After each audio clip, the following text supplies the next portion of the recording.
It's fine. It is live. And we are live. Yeah, hopefully Um, this goes all well because I don't have a microphone hooked up to my computer. So you don't have a microphone? Well, you're using your internal, aren't you? 'Cause that's what I use.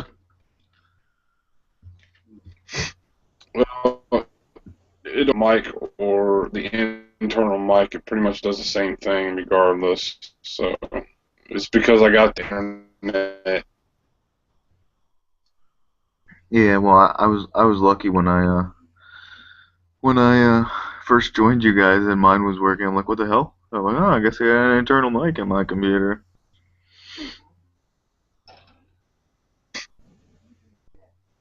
But Yeah, did you get any writing in today?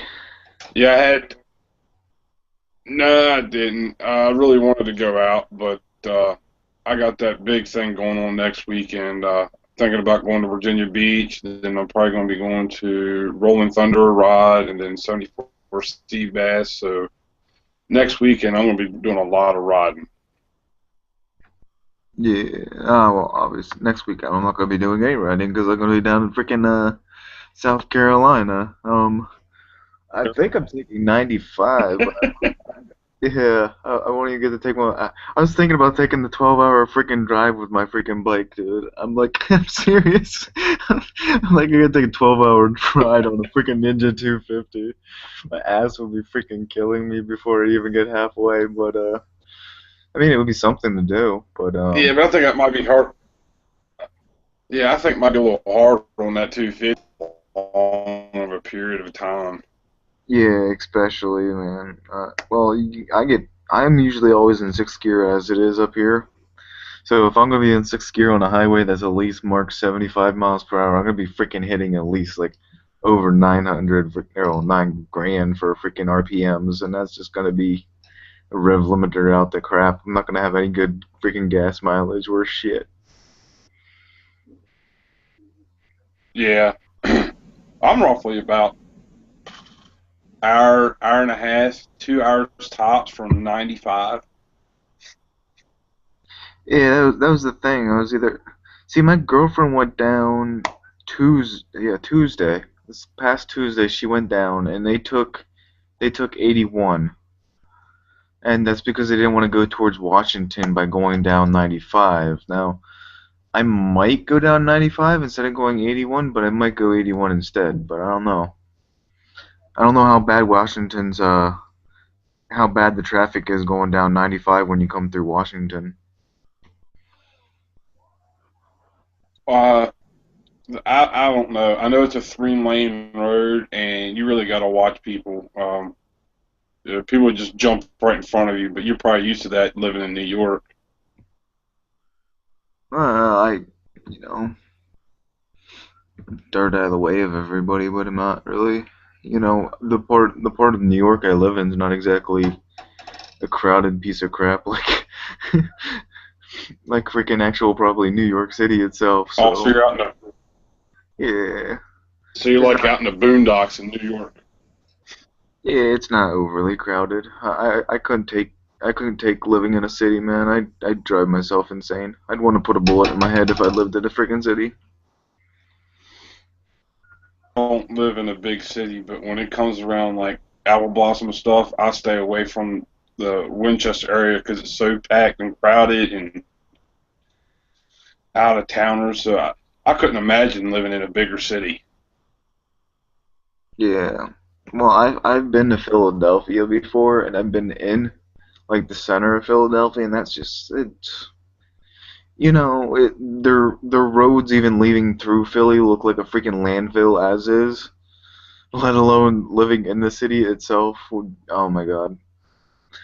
Parking there is just horrible, and freaking walking anywhere it's it's just not worth the time. It wouldn't be even. I mean, I grew up with the nice space, having my own freaking land, being in the open where you can do all kinds of shit. You don't have to be restricted by living in a freaking small ass place with no yard, no nothing to do, man. Oh yeah. Yeah, I would say that if you did say you know, um, being in the middle of the week and me working, yeah, it's a little difficult unless it's like bad weather. Yeah, that was the thing. I mean, it'd be nice to run into you, get because it's supposed to take 12 hours to get down there, but within that 12 hours, I mean, I'm looking at hopefully leaving here Tuesday morning, and even by then, I'm sure I'd be past where you lived way before work would even get out. So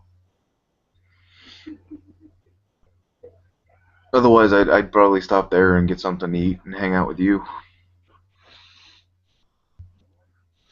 Yeah, I mean 12 o'clock. So I mean, if you left, oh shoot, well that'd still be before then, wouldn't it? Shit. Because I think from I don't know what part from New York. I mean, I know where you live in New York somewhat, but I'm trying to think. Well, I know it's probably about what 5.5 hours from Washington D.C. to New York, maybe a little more, and then it's probably about another 2.5 hours from my area. Yeah, I don't know. See, I think the majority of the drive, I mean, majority of the drive is on 95 or 81. I mean, I know 81 I'm taking the whole way through Pennsylvania pretty much, I think. And then after that, once I get down into what would be Virginia, it would be either 95 or 81 further. So I don't know, man. It would at least be, I think most of my majority of my drive, because I think when I did my Google Maps of it, it was 432 miles on 95 alone. But I don't know, man. I don't know how long it would. I Google Map it, but this freaking Google Map custom thing when you have signed in with freaking Google, when you're actually signed in with freaking Google Plus, the maps look horrible. You can't even find shit on this thing. Uh, yeah, I'm gonna go down to Virginia Beach or not because I'm just riding my bike down there and riding and then coming home. I'm looking at a minimum of $100, I'm sure. and I'd be basically getting on 66, on to 17, and then on to 95, and then taking 95 all the way down towards Norfolk and Virginia Beach.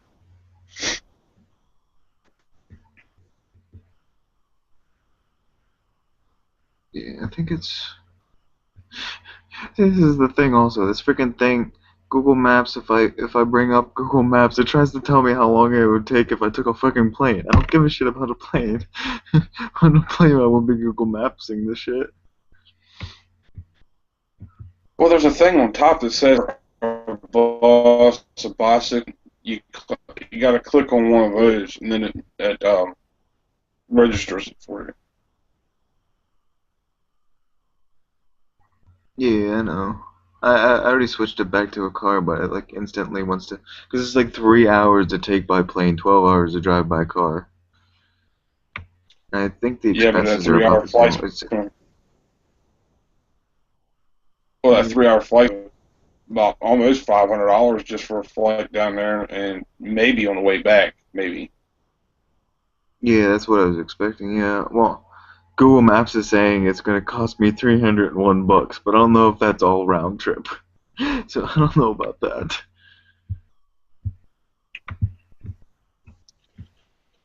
Now where are you going? Like Myrtle Beach? No, it's not Myrtle Beach. We're not going near. We're going down by Charleston, so we'll be about around there. And I tell you, you're going to be down there for a week. Yeah, we're gonna be down there for a week. She's been down there already. She's already down there. She's been there for since Tuesday, so I'll be joining her then come this Tuesday. Well, I had a thought that maybe you're going to meet her in PA and pick her up, and then you two would ride down there together. No, she set up this trip a long time ago before I met her. It's for her college. Uh, it's like her final project for college, so she was going there with her friend, as was. So after I met her, she wanted me to come with. So I told her I'd give her the first week to be with her actual friend that she invited, and then I'd come down. So I was giving her some girl time. That's kind of cool, though. At least you guys are still getting some time in it. Yeah, yeah. I mean, I've never really taken vacations as was growing up. So it'll be a nice kind of way to get away from work for a bit, just to not overthink the brain and everything. So that'll be nice to do. Oh yeah, I've taken vacation times with my family when I was younger, but back in '07, after I had my job for a year, I took my own personal. I went to Phoenix, Arizona, and Anaheim, California, and oh man, I loved it. I didn't spend very much time in either place. I only spent like,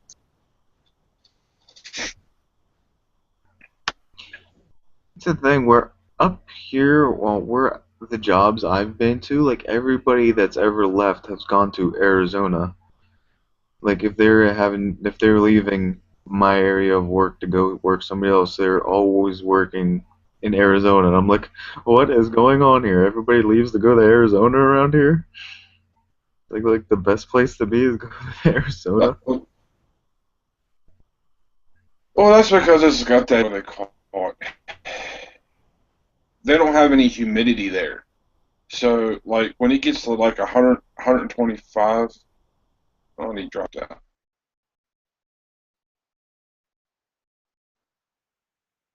Oh crap.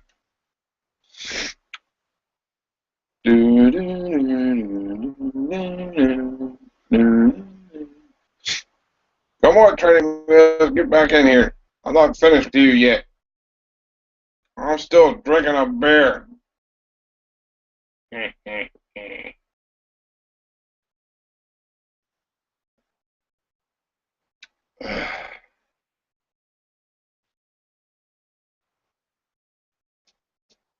Oh well, I'll just sit here and drink and get drunk. Getting drunk. There you are. What happened, man? I don't know. Shit Hey, decided to I'm be getting drunk. drunk. Nah, dude, I've only been drunk once in my life. Only once in my life. No, I don't know what the hell happened. I went to close my Google Maps thing, and they decided to close every freaking thing. Told me to go fuck myself, Mm. pretty much. But no, before you dropped out, I was saying how Arizona doesn't have humidity.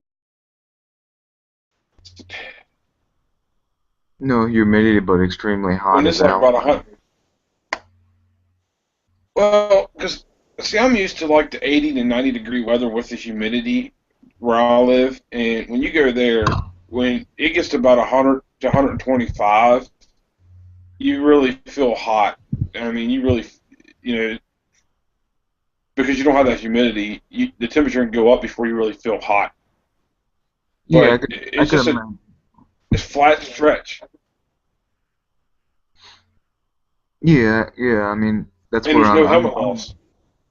I'm like used to like when it gets up to about the higher 70s, almost 80 degrees and stuff like that. Then you get the humidity, and then everything just feels like ass because of the humidity itself. But I could imagine, the like 80, 90 degrees of that weather that we get here, plus the humidity, probably feels more like 110 or something there. But Yeah. but no, no, I don't. Won't. It's pretty much nothing but like what sand and shit.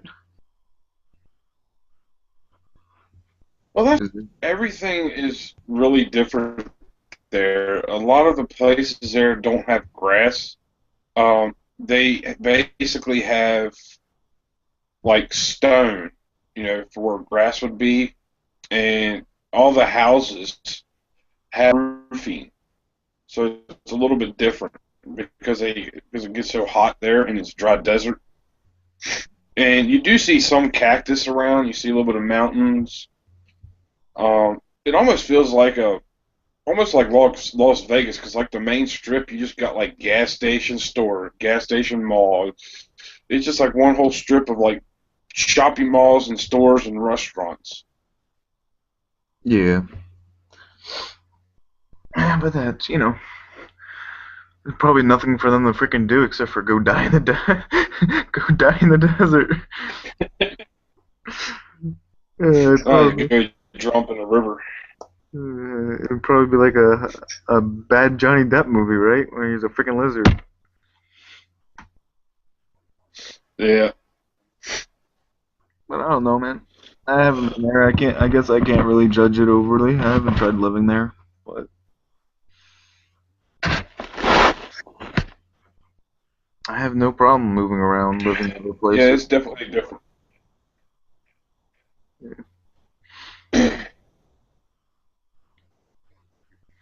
Yeah, today, I think it was Yeah, at today. nighttime. At night times, probably freaking freezing Right. cold there.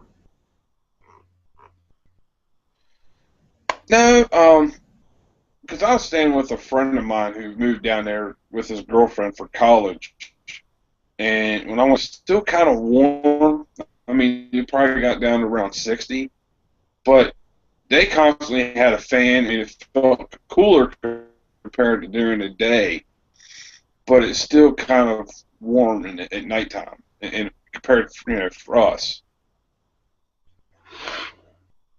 Yeah, then you have the electric bill that goes up higher because you have to run fans 24 freaking 7. Yeah, And there they buy industrial like full building freaking AC units instead of the freaking small ones we put in our windows. yeah, and they probably ride year round too. Oh, I'm sure they ride year round. Period. The option of not riding is not even going And through plus, your freaking head. they don't have a helmet law. Yeah, well, Pennsylvania has the first 2 years you can ride. You have to the first 2 years after you get your license, you have to ride with a helmet, and then after that, it's your decision. That's Pennsylvania's law. But either way, I don't see any reason not to ride with a helmet. I mean, people die in like small like people on bikes can die in even like the slowest the slowest speeds because majority of all like injuries from a motorcycle accident is head injuries. So I don't know why you wouldn't want to wear one. Yeah. I mean, I went for a little joyride on my bike on a back road here without no helmet, just a baseball cap and a pair of sunglasses. And I'm telling you, man, it's no feeling like not wearing a helmet. But in the same way, I'm not going to go out on the main road with not wearing one. Yeah. I mean, I think I've ridden on the back of my dad's Harley he had without a helmet, and I don't think I had glasses on either. So I had literally, if you don't ride with glasses or anything to protect your eyes, you're like freaking crying the whole time you're trying to freaking ride because of the freaking air rushing in your face. But I mean, Yeah. I could imagine me having a freaking another freaking horrible concussion. I've already had a horrible concussion already, and I could imagine like my like less than 5 mile per hour wreck I had on my bike easily probably could have put me in the hospital for a freaking concussion or something because my helmet had marks on it and everything. So I obviously hit my head when I went down. So Yeah. it wouldn't take much to turn you into a vegetable.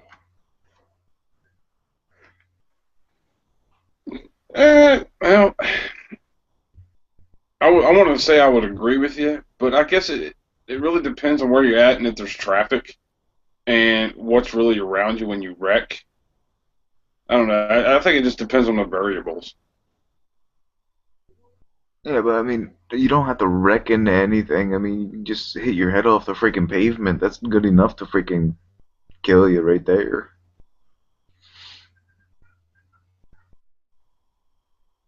Well, yeah, yeah. Well, see, what they call that? It's something to do with your brain bouncing around your skull. It gives you, I want to say what, like a concussion or something like that, and that's what kills you. Well, I've had I've had a concussion before, and I mean that's how a concussion itself and brain injuries happen. Stuff is from your brain's basically sitting in a stationary position, and it's the motion of going from a quick to a halt automatically that sends your brain to smack against the inside of your skull and stuff, which can create brain injuries and concussions and stuff, Yeah. and eventually can lead to death and everything. But I've had one concussion in my life, and they told me that if I had another one as bad as that one, I could probably easily have major brain damage, if not dead. So. Oh, yeah. It's. I guess you can call it like an internal. Damn it, now I forgot. I forgot what it was now. It's internal.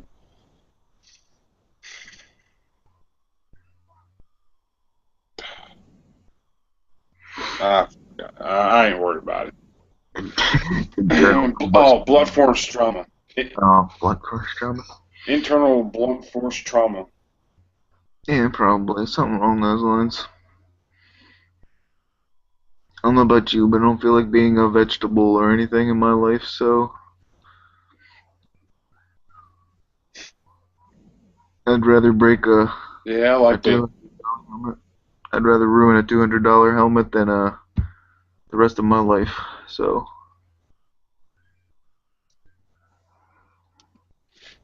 I want to say I want to live life to the fullest, but I haven't really lived my life to the fullest. I think what's holding me back is money problems. oh, that's the thing. People have the concept of, well, I gotta go out. I have to have as much fun as I possibly can. I gotta live life to the fullest. Well, you can live life to the fullest until your age, what, 20, 18, 21 or something, or you could live life and enjoy as much as you possibly can within like the 80, 90 years that you live. Which one? Yeah, I definitely go for the 100. I'd like to actually see. I mean, things are gonna evolve in life and everything, and I think what is it? The biggest fear in life is death. I mean, but when it comes down to the whole aspect of living life to the fullest, I really think that that details about how you really handle how you like life itself. I mean, I'm not going to go out and try to do as much as I can in the littlest amount of time as I can. I'd rather have a fulfilled long amount of life as I possibly can and enjoy every little thing that comes during that time. Yeah.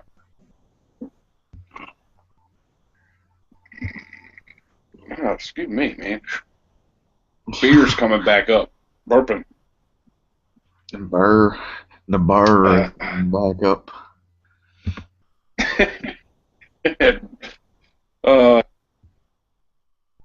yeah, I know you noticed that I made that comment on your not your last video, but your video before. That was, I was not expecting you to say that. You're kind of like joking around, then all of a sudden you're like mentioning my name and Yeah, I mean, I jump around. I have plenty of like footage and stuff of you know some of my videos. I feel like I'm being too serious. I'm not being like relaxed and stuff and just talking about whatever. So some of my videos, if you watch, like I'll be hilarious at some parts, and in the other parts, it seems like I'm being completely serious. So if something comes up in my mind, I usually try to talk about it. yeah, I could have swore you sounded like Sponge or was it Squidward from SpongeBob a couple times on that video. Hey, that was Squidward. Ugh. uh, I'm trying to get the kick of yeah, thing of things, you know. yeah. But My hangouts aren't being as much popular as they used to be because now Llama Goose he's done taking off, and then Moto Twitch he kind of pops in when does his own hangouts whenever now, and yeah, I don't care, shoot. oh, people do what they do. I mean, if they want to be around, they'll be Yeah, around. I mean, it's up to them, dude. Not in it for the yeah, popularity or whatever, dude. I mean, great if you can create a bunch of friends, meet a bunch of people, and everything else like that. That's fantastic. But yeah, I'm not gonna be superficial or anything. I am who I am, so yeah.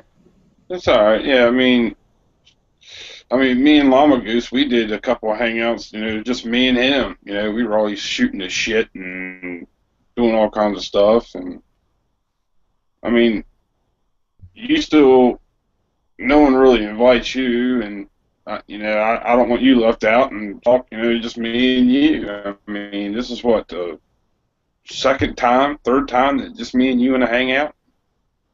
yeah, pretty much, man. That's fine I with mean, me, hey, dude. it's better than talking to myself. Well, it's better than sitting in a hangout with 12 other people not being able to put a word in as it is because you have, people that just want to talk and carry on in the hangouts and shit like that. Yeah, You yeah. get to know the other motor player one on one. You don't have to deal with the old trying to appease your subscriber kind of thing. Yeah. Like I And that, said, that was another thing. I mean, I could have actually had more Monday night hangouts if it wasn't for Brand popping in do one on Monday, and I didn't want to schedule one, and then all this. So the last couple of Mondays, I mean, I could have had one, but no big deal. I mean, oh, Monday nights were hers. I mean, there's I got the idea of you pulling the hangouts when she went to school and stuff like that. But yeah, you whoever wants to do theirs whenever, that's fine. If you want to be a part of the hangouts, go right ahead. But I don't know. Like I said, no reason to be bothered by anything. I mean, you make friends, you don't make friends. What the hell? What's new? That's life, man.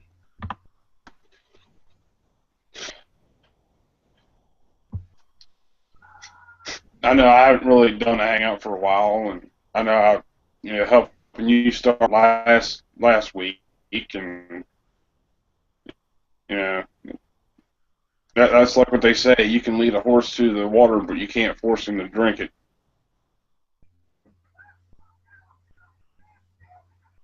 Yeah. I always, you bring up that saying. I always have an extra part of that saying. I always want to add to it. You can lead a horse to water, but you can't make it drink. But you can always drown that bitch.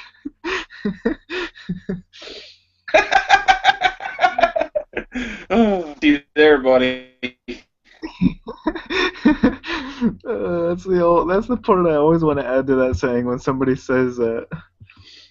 That goes along with my saying. You know how people say, cry me a river? I usually add to that one, cry me a river Yeah, and go drown yourself in it. Kind of same sense. yeah. Well, you can't drown an elephant, right? You can't drown an elephant with their submarines. Yeah, because they always use their trunks. They just use their Yeah. trunks like a submarine. Yeah. Can you just tape their trunk shut.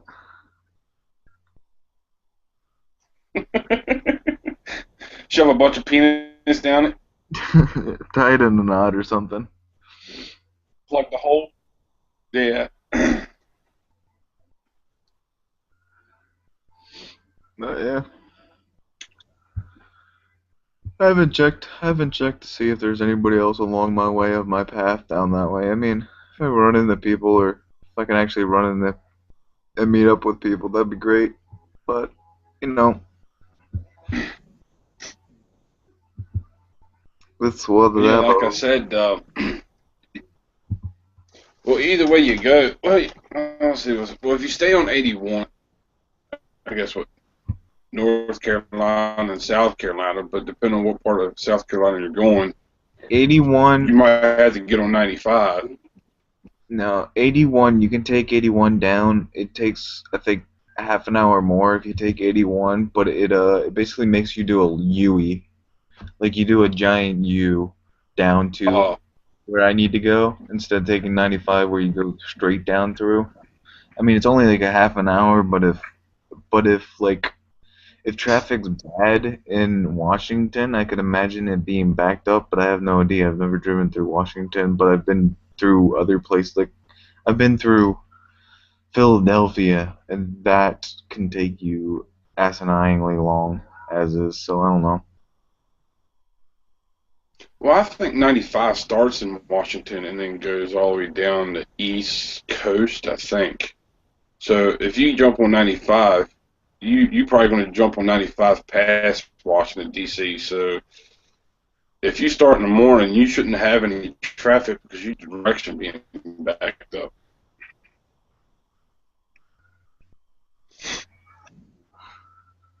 Yeah, I have no clue, dude. I've never driven the roads. It's not like I go there all the time. Yeah. Before just okay, so you're going to go down 95. So Stealth is on the east coast of North Carolina. I don't know where or how close he is to 95. And then North Shore Riders in the house. What's up? Hey, Hey, buddy. what's going on, guys? Yeah, Not I'm much. You decided to come back to me, huh? Yeah, well, it's so full over there, and it's just a party, and I can't stay long here either. But I just want to, I was in there for a while, and was uh, was Mr. Max telling you there without training wheels that I was kind of on both at the same time? uh, I seen that you were the other one, but Yeah, I was on there, and that's why I No, had I didn't. muted it because my phone went off. It was Mr. Max, and I was like, "How the hell am I doing this?" So I muted it, and I was talking with Mr. Max, and then my phone died. So I was like, "Ah, fuck." So then I got a couple words in there and all that kind of thing, but not much, and I ended up. So I had to leave anyway, and. And then I just decided to pop over here and check if the site was, if this room, if this hangout was still up. And it was, so I popped in. oh yeah, yeah, we're more personal, Yeah. one on one. You don't have 8,000 people trying to converse and seeing, have 12 different conversations going on at one time. Yeah. Well, sometimes that's better too, eh? You keep everything interesting. I mean, you're gonna Oh have yeah. 12 different things and 12 million people trying to talk at the same time, but Yeah. And that's fun too. I like big hangouts. I got no problem with, nicely sized ones where the conversations are going smoothly and stuff, but you get in the ones where they're just talking about nothing and everybody's in their own different places. It kind of, it's kind of a circus. Yeah, everybody bounces around, tries to get something in. Yeah, circus. Yeah. Oh, the fun. Yeah. Well, drunk over there anyway. Llama Goose and Hush Puppy. Hush Puppy had to, I think he went over to the bar or something. So he Yeah. left. He had his oldest kid or something was coming over to babysit the younger one, and oh, everybody was coming in and out. It Yeah, was it was kind of there was so many people, and as soon as one person would leave, another Yeah. person would pop in. Then another person would leave, and another person would pop in, and another person would leave, another person would pop in. And it was kind of cool, actually. Everybody's popping in to say hi, and yeah, Yeah, it sounds like Brown dropped out and more people are waiting in line to get in. yeah, yeah, In the same way I feel with that.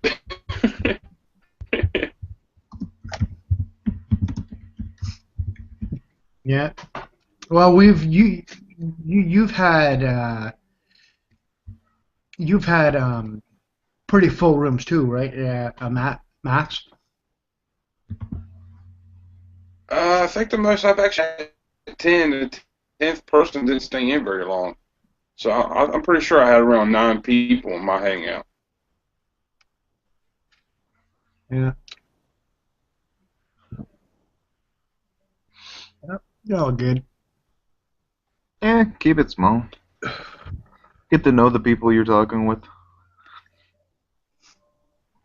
Yeah. It makes for easier conversation, keeping everything going, and, just one-on-one or one-on-3 or one-on-4, Well, yeah, I think you got to be pretty assertive, eh? To be in a group with 10 people all chatting at the same time, and to say kind of what you want to say, you Yeah. kind of have to. The minute you decide, oh, you have something to say about that, and you say something, and it kind of gets missed, right? Or the opportunity gets missed, and then the topic changes, and then you've missed the moment, so to speak, right?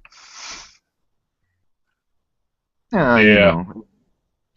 if they just want to Wait, keep chatting about something and stuff, you can literally put your words in and stuff, and they'll just keep chatting about whatever they were. It's not like they were trying to listen for input from anybody. They just wanted to keep talking.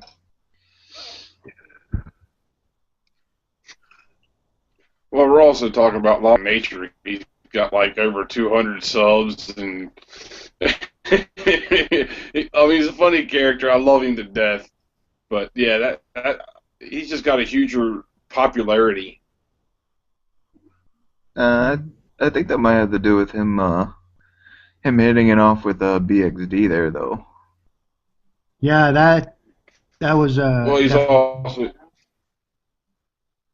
They got a well, he was chemistry for sure. Yeah, yeah. Well, and I like to do this. I'm doing it for me, right? I'm not. Yeah, that's the main concept. You're on here, you're creating all these videos and stuff for yourself. I mean, you're not doing it for YouTube money or popularity or Yeah, whatever. I mean, you're out here, if you run into somebody, you can eventually meet along one of your motorcycle trips or along one of your vacations or something. You get to hang out with them. That's all for it, man. It's a concept. yeah. I agree. I mean, I I mean, people. Yeah. I haven't actually physically met anybody yet, but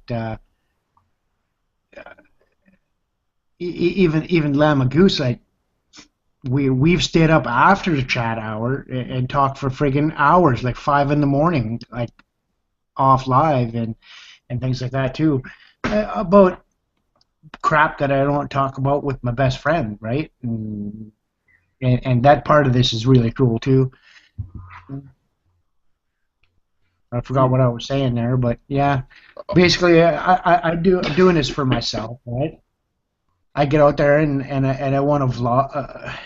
I want to videotape my experiences that I get and share that. Uh, but the sharing part is second, right? It's like I'm making the video for myself, and every video. that I've made is only like a tenth of what I actually recorded, and because some of it other things may be private, or other things may be uh, the public may not be interested in, and and so yeah, first and foremost, I do it for myself because I want to have that video diary of my experiences with my family and things like that, right? And I think most people want that. Yeah, that's pretty much the concept of like me getting into motorcycle and stuff like that. The community, I mean, the support and stuff you get from people. Yeah, it's community rocks. Yeah, that's the great thing. I mean, majority of the time, like my motor vlogs and stuff that I put up, I mean, I usually put up like 7 minute vlogs, but majority of the time I'm going for like 2 hour or an hour or so rides and stuff like that. And I'll only talk for like 20 minutes or a half an hour, if that, and then the rest of the time is just me riding the bike, and I'll be recording when I'm not even talking and stuff like that. And I have the videotape and stuff like that. It's just, I get enjoyed to the motorcycle ride, and I'm not gonna sit there and try talking and stuff like that and putting up a video about it if I'm trying to enjoy what I'm doing. So Yeah. Well, I mean, if you notice on mine, all mine are all original. I don't really do much of anything to my videos because I turn my camera on when I go out to ride. I ride, and when I feel like I got something to say, I'll push the record button. I'll record what I want to say or do off, and then keep riding. And if something else comes up, I'll hit the record button, come on home, and then look at the video, see what how well it came out, and then I want to add little words or whatever to it. So all mine is mostly rough video. Yeah, just raw. My gun channel's like that because I didn't really know nothing about video editing and all that kind of stuff. So I would kind of have to have a game plan when I went at it. And I'd go out there and I'd almost have it rehearsed and rehearsed and rehearsed about what I wanted to say. And the problem with it is that I stumble. It's like, oh, I wanted to say this, and I'm thinking, and then I stutter, or not stutter, but like I have brain farts. Trip over your words. I guess the way to put it. Get these brain farts, and I don't get what I want to say across the way I originally planned it to come across. So kind of ends up kind of coming out a little bit rehearsed sounding. But I don't know. I'm getting better at it. I'm finding out that I try to keep it real now, and try not to come up with a plan. And most of the time, I just end up saying whatever I feel like saying at the time, or explaining about something. And sometimes I talk about the same thing over and over and over and over without realizing that I've said that same thing like over and over. And you know. oh yeah, I mean, I took a college. One of my college courses was like learning how to public speak and stuff like that. And it was like a mandatory class we had to take. And for that class, we basically just had to do presentations all the time. And they call them fill-in words. It's a word that you get used to saying all the time when you can't get across what you're trying to say. And it's usually like And I know I use that word like constantly without ever thinking I'm saying it or ever trying to say it. It just comes across as that, and it's kind of like Same here. yeah, it's like a gap word to fill in your space of what you're trying to think that you want to say and what's actually coming out. Yeah. Gab word. Well, that's just like my one helping the community. I didn't have any way of knowing that my mic was bad. I mean, I've been using it and had no problems, and then all of a sudden I went to go do this vlog video, it did not work. And then all of a sudden it decided to work.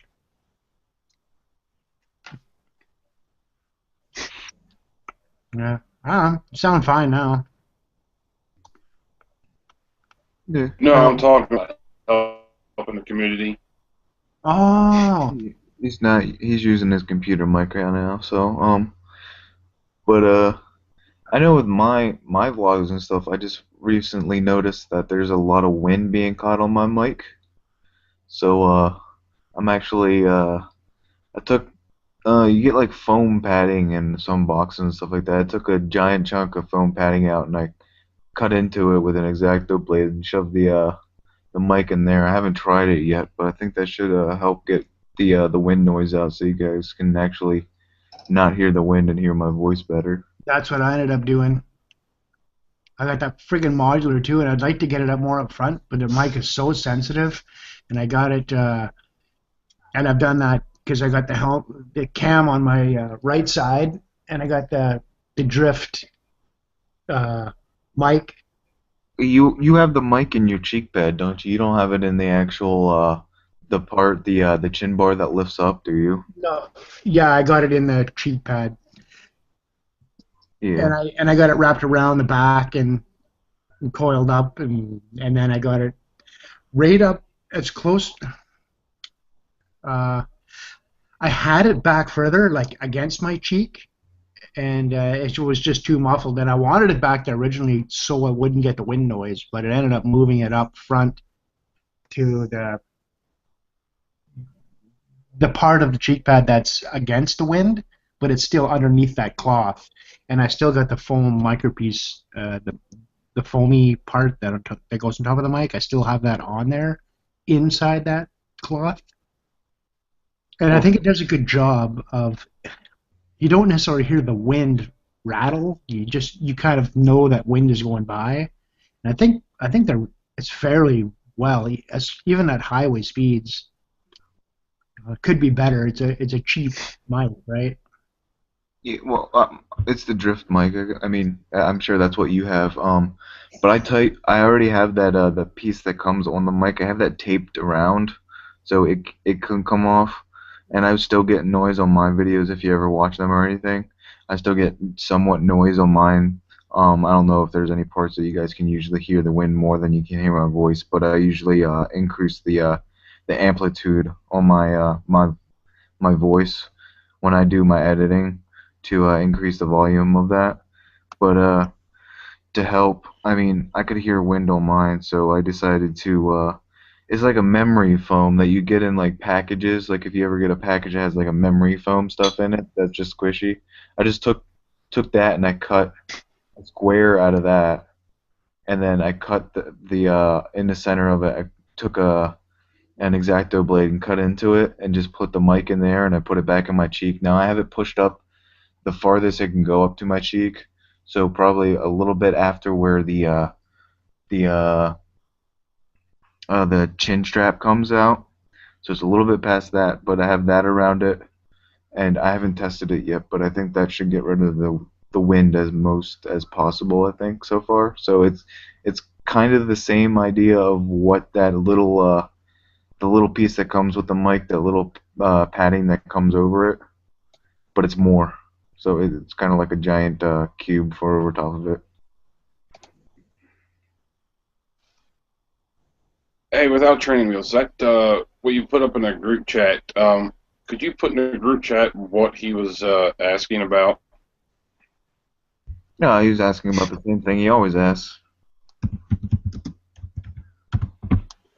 Oh, okay, I got you.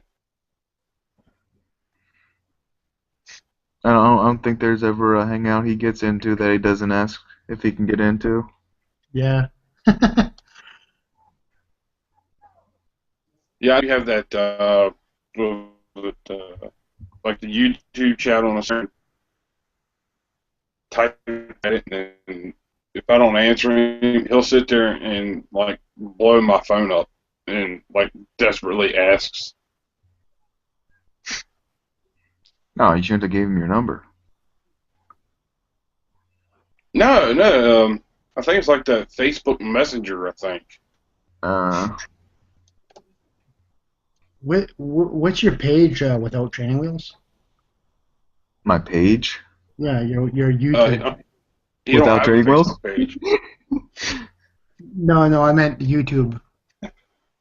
It's without training wheels. WO training wheels. Oh, WO. WO lowercase WO Yeah, lowercase. capital T training capital W wheel and then a Z instead of an S. WO capital T for training. Yep. Capital W for wheel and then Z instead of an S. I got no results. Yeah. WO The T. picture that he's got now is the same picture that he has up on his YouTube page. Yeah, I'll post you a link in the chat. There you go. There's a link in the chat for you. That was fast. Oh, wheels. Okay, I just put WZ. Zed. There's all kind of spellings for my name nowadays, I guess.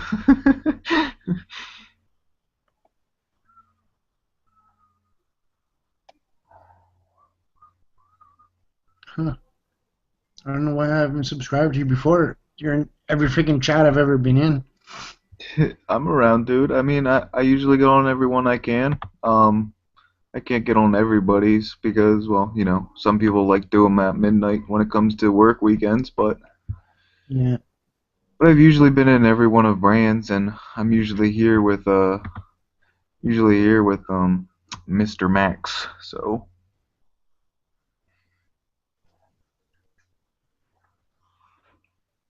it's no big deal. Yeah, you had to pause and think of my name. Yeah. I had to pause. I don't remember your name, man. It's only on the helmet sitting in front of me and also on my YouTube sitting in front of me. Can't think of it though.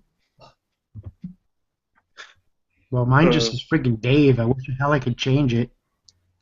I don't know how to do that. Um,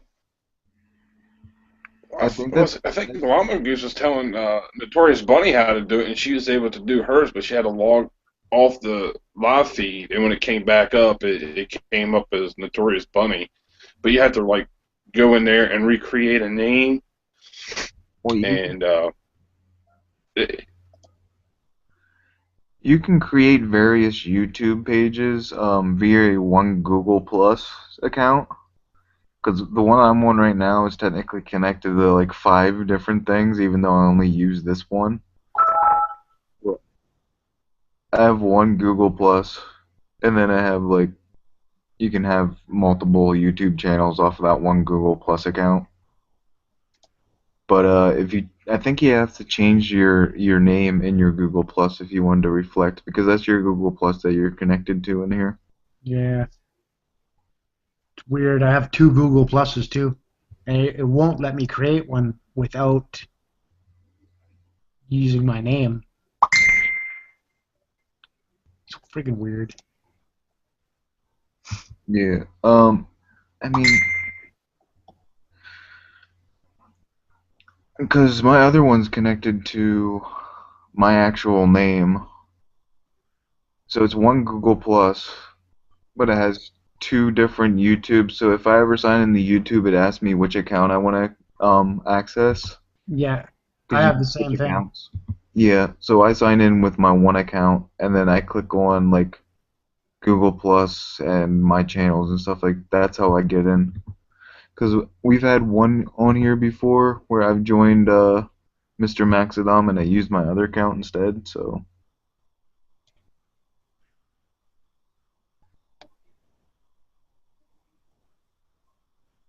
Yeah, it's weird. Welcome to Google Plus. yeah,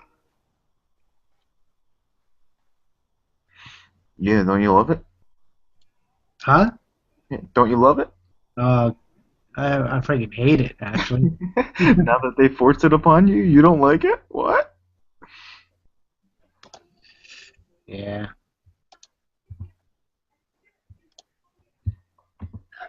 Google Plus. No, I thought it was kind of cool. I actually like it, but it's all the confusion and crap. I mean, just like I was saying, like I went go ahead and create a YouTube account and a Google account connected to that YouTube account Yeah, and, well, and the Google Plus. So I have two Google Pluses and two Google and two YouTube accounts connected to all connected to the same thing, and then a whole other separate one connected to a friggin' to my Gun Lover 111 channel. Like it's freaking stupid. Like yeah. I figure get that it would all be connected to one. I don't know. Yeah, well, like I said, like this one's one Google Plus, but it has multiple like YouTubes that I could go to if I wanted to. Um, that's a feature you can do, but I think you have to set up your Google Plus first before you set up the YouTube itself. But that was something they kind of didn't allow you to do when it came towards, when you had YouTube before, they decided to tell you you had to get Google Plus Yeah. because they knocked out anybody being able to post comments unless you're a Google Plus person. And I have another YouTube account that I just keep like my electronic pages and stuff on that has nothing to do with moto vlogging. Yeah. And that one I have not updated to Google Plus, so I can't comment or anything, which is fine. But I don't plan on converting it over for Google Plus's bull crap. If they would just make it a little bit more, I don't even know what the word is for it. If they would just make it more uh, user friendly, not even user friendly because it's simple, but to be able to create the actual account that you're trying to create, like it has to be connected, and then they don't let you change anything on it. Like, I, Once you initially set it up, that's the way it stays. Uh,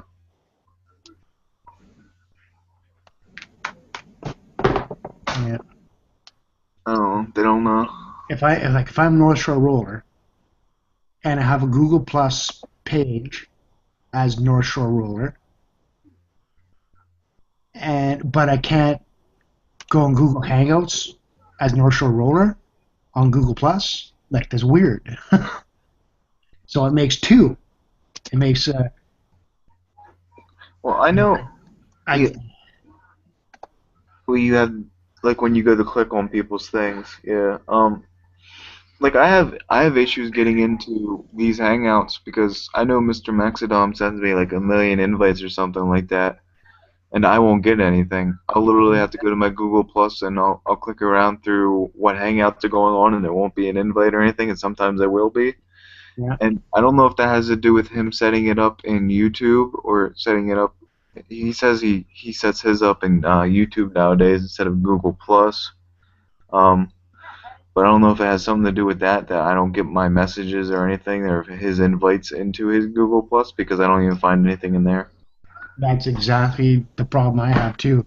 But it goes when I get my invites, the invites go to the Google Plus account that I don't use, and I can get them on Facebook. I get the invites through Facebook in the messages, the instant messages. But if I click on that, it'll get me into the room, but my audio is messed up. So I have to go back to the Google Plus that I don't use, and it'll say that I was recently in a chat, and then I click the link, and then it opens up for me. How stupid is that? I don't think they have all their bullcrap like kinks out of the thing. They just kind of have things working, and that's all they cared about. I mean, Google Plus itself was never a big hit, and they kind of forced it on everybody in order to make their revenue back. I suppose.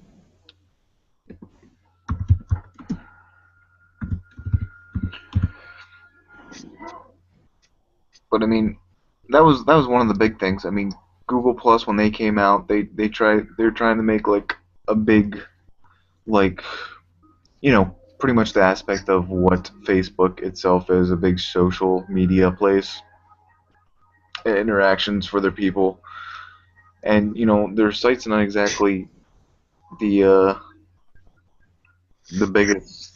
It's not exactly a place that you just want to go to, hang out, and do a bunch of stuff on. It's kind of just like thrown together. Hey, you guys can post stuff and have videos and stuff.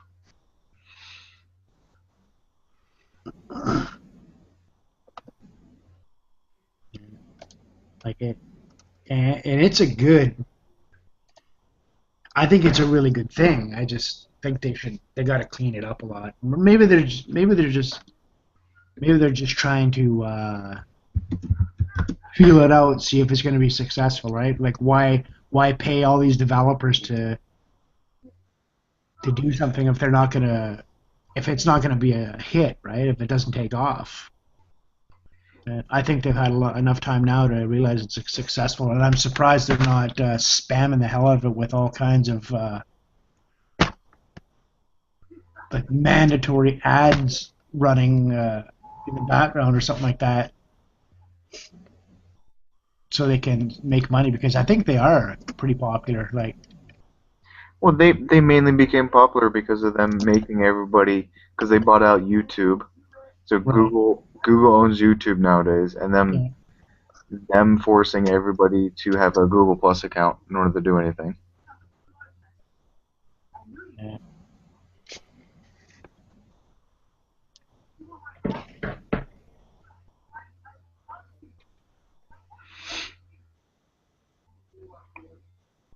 But whatever. I mean that's the biggest things with the sites. I mean like Facebook and stuff like that. When it comes down to it, once they have that ease of like once they have a layout that everybody's comfortable with and they enjoy, nobody wants it to change because you can overcomplicate something. Yeah.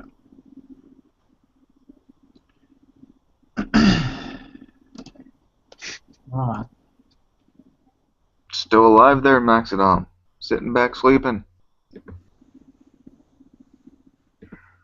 Yeah, I'm getting drunk. I'm out of beer unless I go downstairs.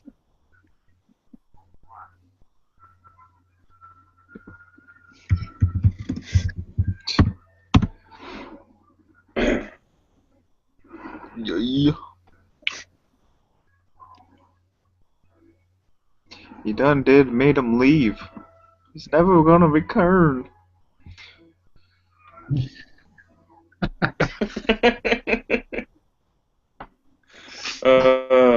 Well, I kind of told him how long I'm going to be up here anyway, because I mean, you said that you weren't going to stay very long, North Shore, and we don't have that many views. So I mean, I don't even know if we would be up very long. So I mean, it's almost, and plus just moto vloggers here, so Just shooting the shit. yeah. yeah. Yeah, I gotta work in the morning. My last day shift before I go on nights. Is that something you wanted to do, or is that something they're kind of? No, Uh, that's my normal shifts. I work days and then I go to nights. First, they're all 12s. It'll either be 2 days and 2 nights, and I'll have 4 off or 5 off, and then I'll go back for 3 day shifts and 2 night shifts, and have 5 off, and then I'll work 2 day shifts and 3 night shifts and 4 off. But I like it because I never have less uh, than 4 days off at a time, right? and the 12s are kind of crappy, but having 4 days off and 5 days off at a time really makes up for it when you can, like, I could go to freaking Disneyland every once a week, you know, if I could afford it. But do those 12s include overtime? Or those just regular hours? There is some overtime, but it's only after 80 hours in a pay period. Yeah, see, we get overtime if it's more than 40 a week itself. So if we do more than 40 in 1 week, we get overtime. That's not included, like, if we have a day that we have a day that's taken off for like a national holiday or something like that that we get paid for. So we have those 8 hours, and we make like we make 40 hours plus with those ones. Then you can start doing the overtime. So if you have 48 hours with a holiday in one of those weeks, then you can start doing overtime. Right on. But we have a thing here that's called 980. So you do mostly nines. Like the first week I do all nines, and then the second week I do 4 9s and an 8, or no, 3 9s and an 8. And then every other Friday we have off, so you have a 3-day weekend every other other week. Right on.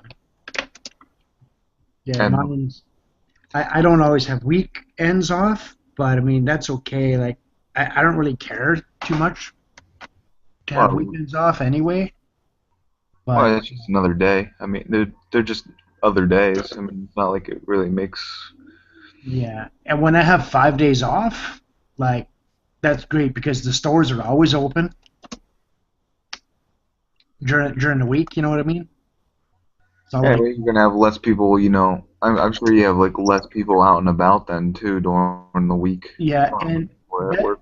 the only bad thing about it is like if you want to do something with your friends or something like that, because the majority of the people, like the mainstream of the workforce, is Monday to Friday, 9 to 5, you know, kind of a thing, and if and they'll all be doing something on a weekend because that's when they're off, and you know, and I'll be working, but I wouldn't trade it. I've been doing this shift for it's 11 years now. I've been here this place, so Yeah, whatever, man. Whatever makes you happy, that's what you gotta do. yeah, that's like a freaking quarter of my life. So to do anything else is life changing, eh? Yeah. How about now, aren't you? Bored? You said, Yeah. well, I didn't start where I was, so like I started at the bottom and you know doing all the crap work and all that kind of stuff, and I've moved up through the ranks to the position I'm at now. Is like the next level is like supervisor kind of position. So and I don't really want that. It's just Well, too much. are you in the position that you're regularly wanting to be in? What's that? Are you in the position that you feel you're actually happy within? Well, sort of. Like, well, I can tell you, I work for Algoma Tubes for Tenaris, and when I started there, it didn't really matter. I don't give a crap. I just happened to have a good paying job, right? Or it was pretty decent anyway.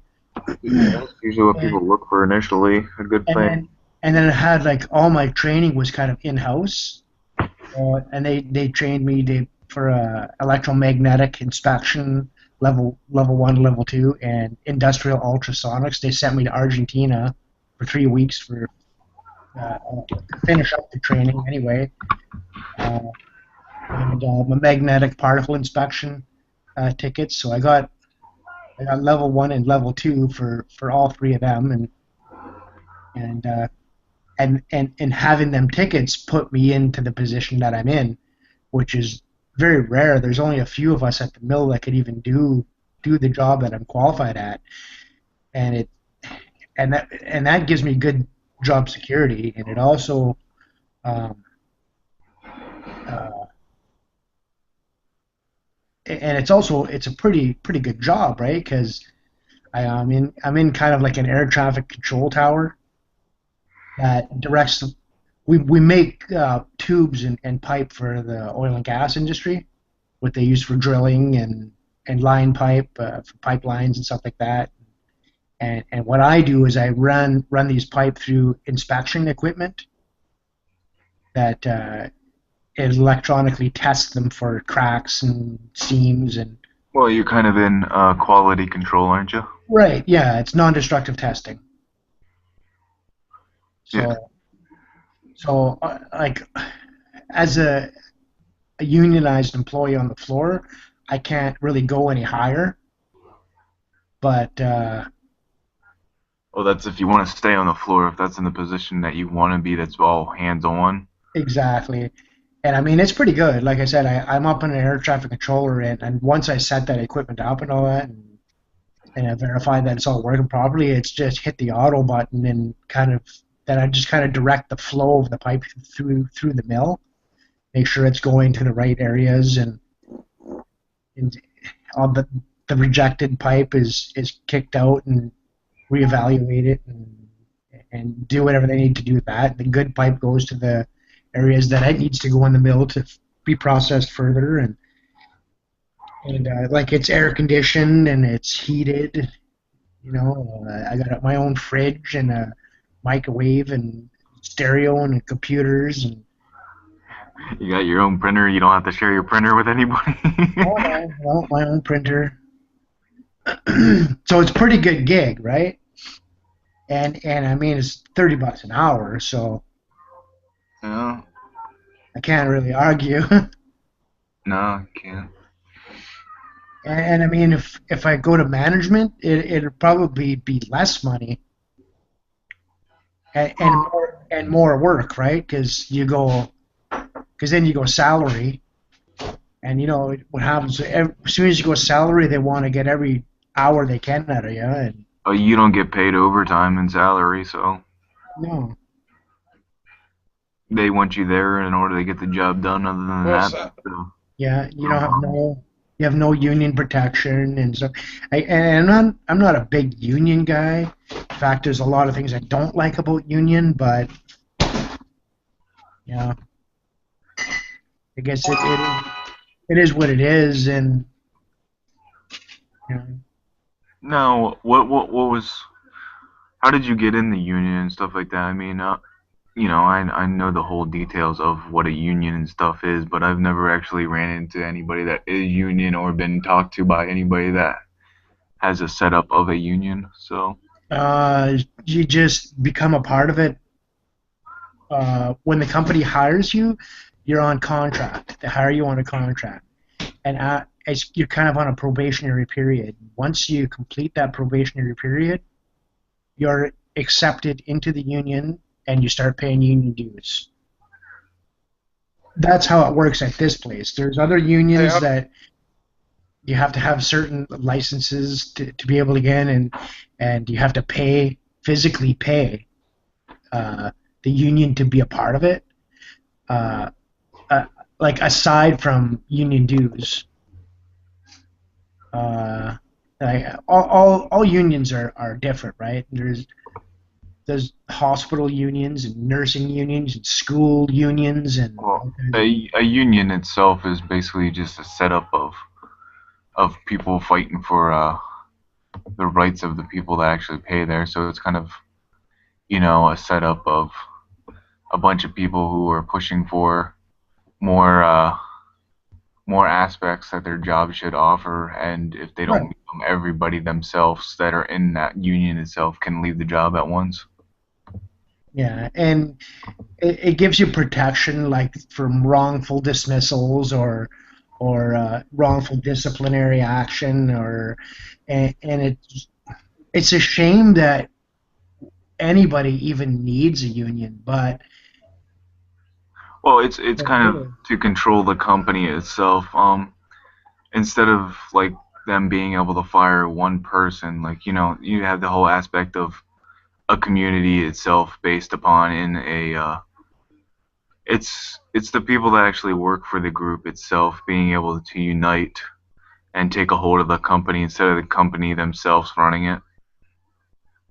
yeah. Well, the company still has a right to run their company like the way they see fit, but there has to be fairness, and there's labor laws like that are from the government that they have to abide by and all that kind of stuff. But sometimes they can just instead of just making up an excuse, like Well, they oh, have to have actual viable they have or to viable aspects to it. They can't just do whatever they want to. So it creates a better aspect of it because in this world everybody just tries to get away with anything they can. well, yeah, for sure. Like and their companies are just trying to run their businesses and and they have a right to do that. Yeah, But people have a right to expect fair treatment, right? yeah, And yeah. and Well, and we all elect a contract and expect that contract to be uh, honored and stuff like that. Yeah. honored like that, and exactly, and sometimes things can uh, they don't always go that way, right? And the union's got to step in and make sure that the rules are being followed, and Yeah, that's the idea of a union is to keep things business wise was ethical. yeah. This world's it's corrupt, so people take advantage of that aspect. Oh yeah, and they're just getting better at it. Like, and that's, I mean, it's sad, but that's why this world is crumbling apart the way it is today, right? Yeah, you gotta deal with the BS. Yeah.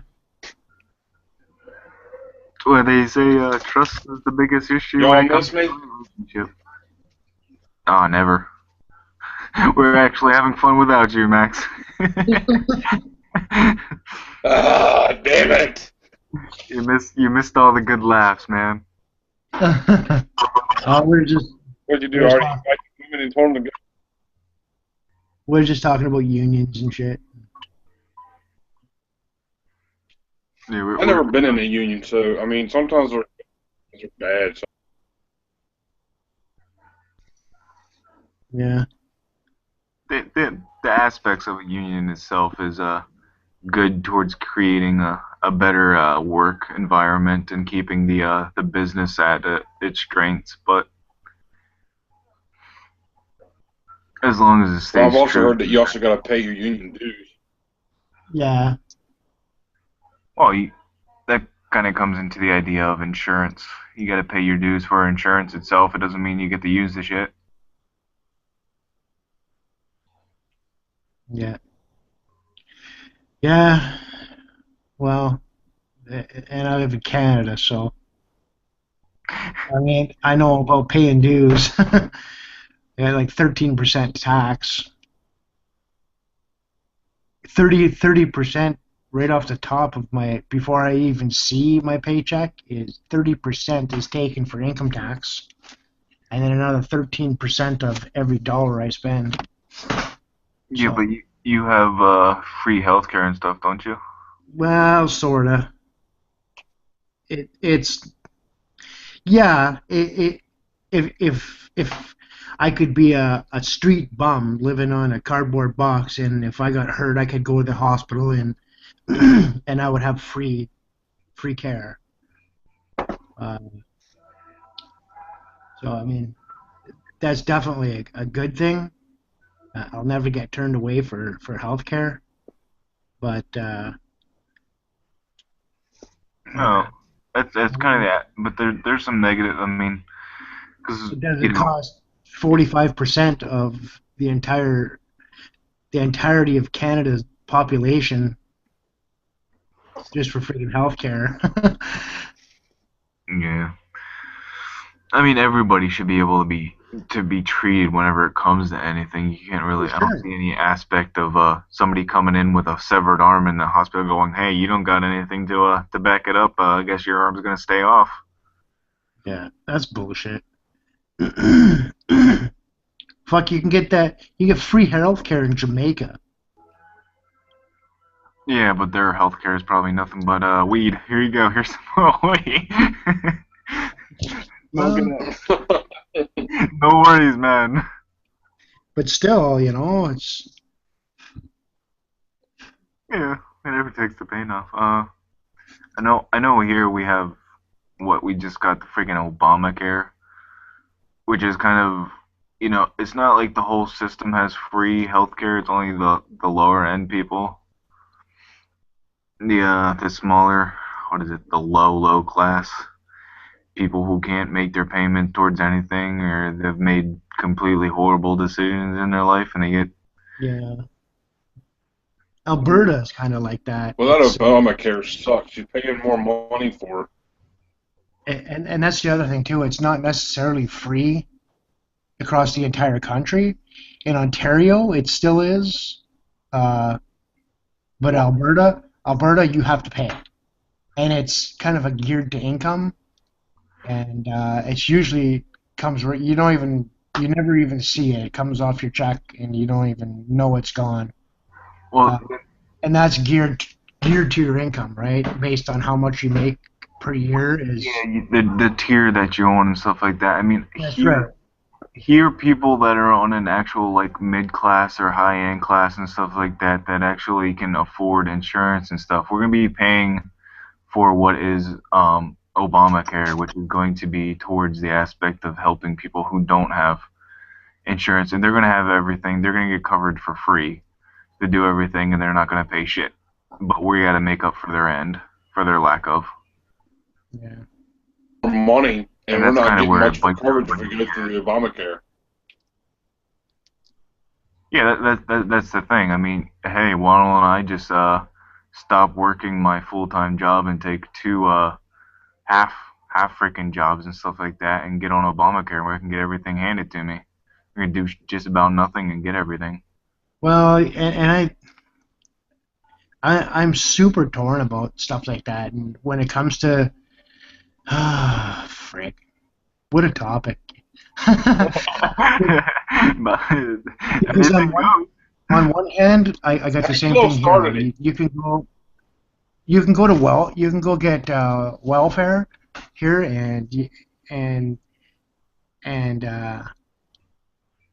you can just basically go to this office like I don't tell them I don't have a job or anything else like that, and they're going to give you money to it's not much, but it's still money, and it's going to make sure that you have shelter and food in your house, and uh, and that's about it, you know.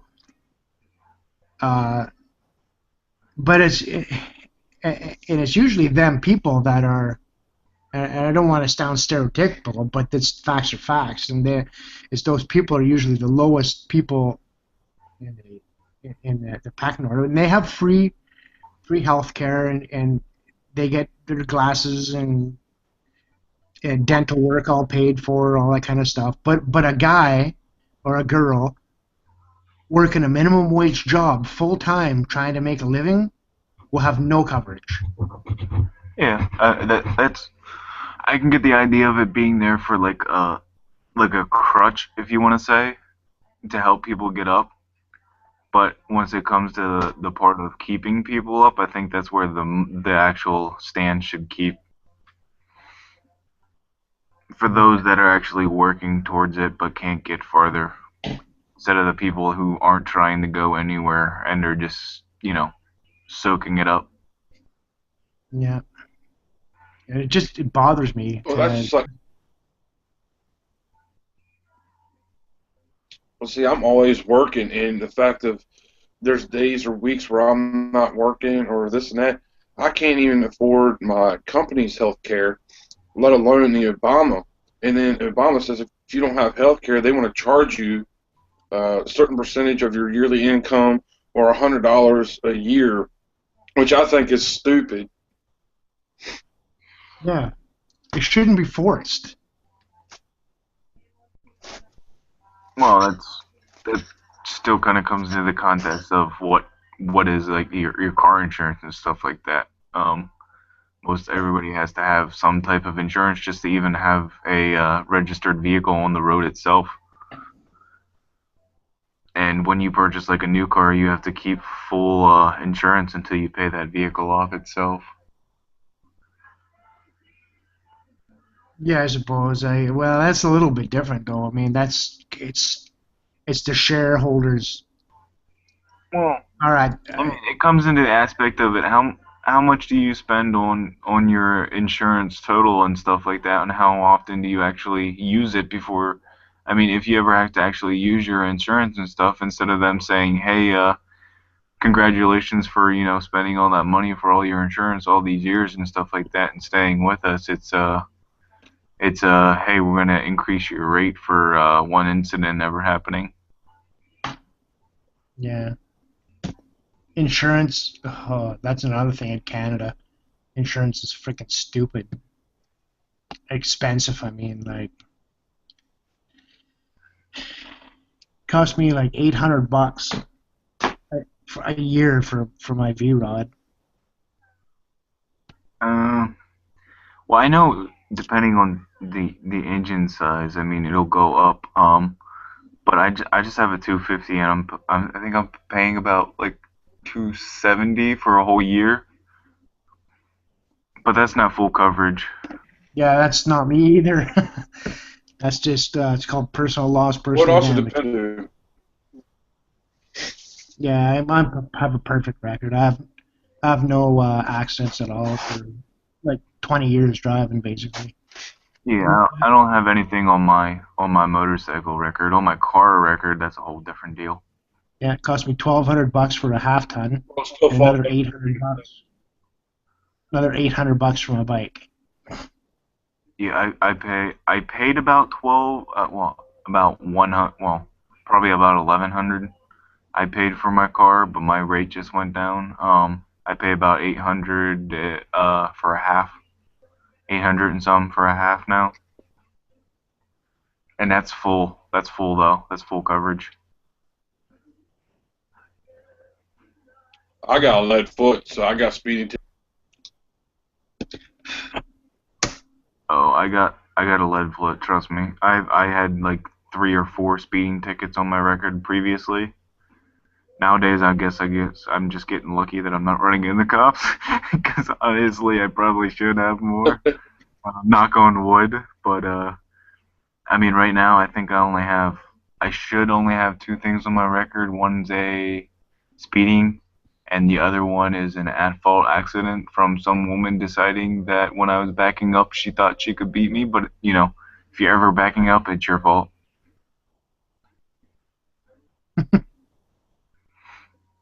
You've never had that before, where you're backing up, somebody think that they can just drive as fast as they can behind you. They try to beat you from backing out. Oh, that happened to me. I was and some guy from out of the city, and there was no room on my left side for him to park. But apparently, when I went to go back up, he pulled right behind me, and I backed right into him. And he had a car while I had a truck, so I couldn't see him. Yeah, that's kind of the idea. I was backing up, and a woman thought that she could drive as fast as she can to get past me, because people are always in a hurry to get any damn where.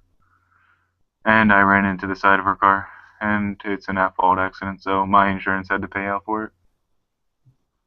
Someone that did that to me. I was parked at this mall with my bike, and I think it was like the second day that I had it on the road, and I was parked in this parking lot, and I was coming out of the store, and I saw it happen. There's a guy backing out backing out of his parking spot in his truck, and I was watching him, and he's doing the whole looking in the rearview mirror thing without actually turning around and looking where he's going, and I'm waving my hands, stop, stop, and the guy's passenger's looking at me. He's like, what's going on? And at the last second, he just goes and taps the driver. You better stop. And he just backed into my motorbike, just nudged it, like the bumper hit my rear tire, and just kind of lurched the bike forward a bit. So you got lucky on that one. Oh, fucking got lucky, man. He just bumped my tire, and he got out and he was all apologetic. I'm so sorry. And is there any damage? And nothing was really damaged or nothing like that. But it's just so easy. Like people just not paying attention, and they'll back out and it's a bike, and it's a low bike. It's a V-Rod, so it's so low to the ground. And yeah, but those V-Rods are really nice. I mean, up here at the one day I had up here, I was ready to back up. I started backing up. I was out just a couple of inches, and this woman started walking behind me with her cart. So I stopped, and I was waiting for her to keep walking. She stopped, and she just sat there for I think literally like 5 minutes or so, just standing there with her cart. I had my window down. I'm like, woman, are you freaking gonna go? And she looks over and she gets all startled. She's like, oh my god! And she starts running with her freaking cart.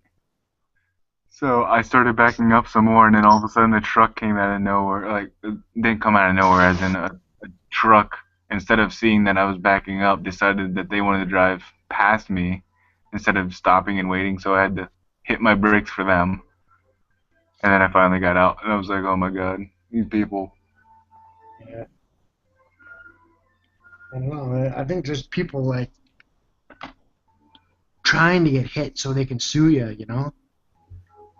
Well, that's a deal over in like Germany and stuff like that. People have all those cameras because literally when it comes to car insurance and stuff, that's a big fraud over in was it? Yeah, it's Germany, I believe it is. Is it Germany or oh crap, Russia? I think it's Yeah, Russia. Russia's got a lot.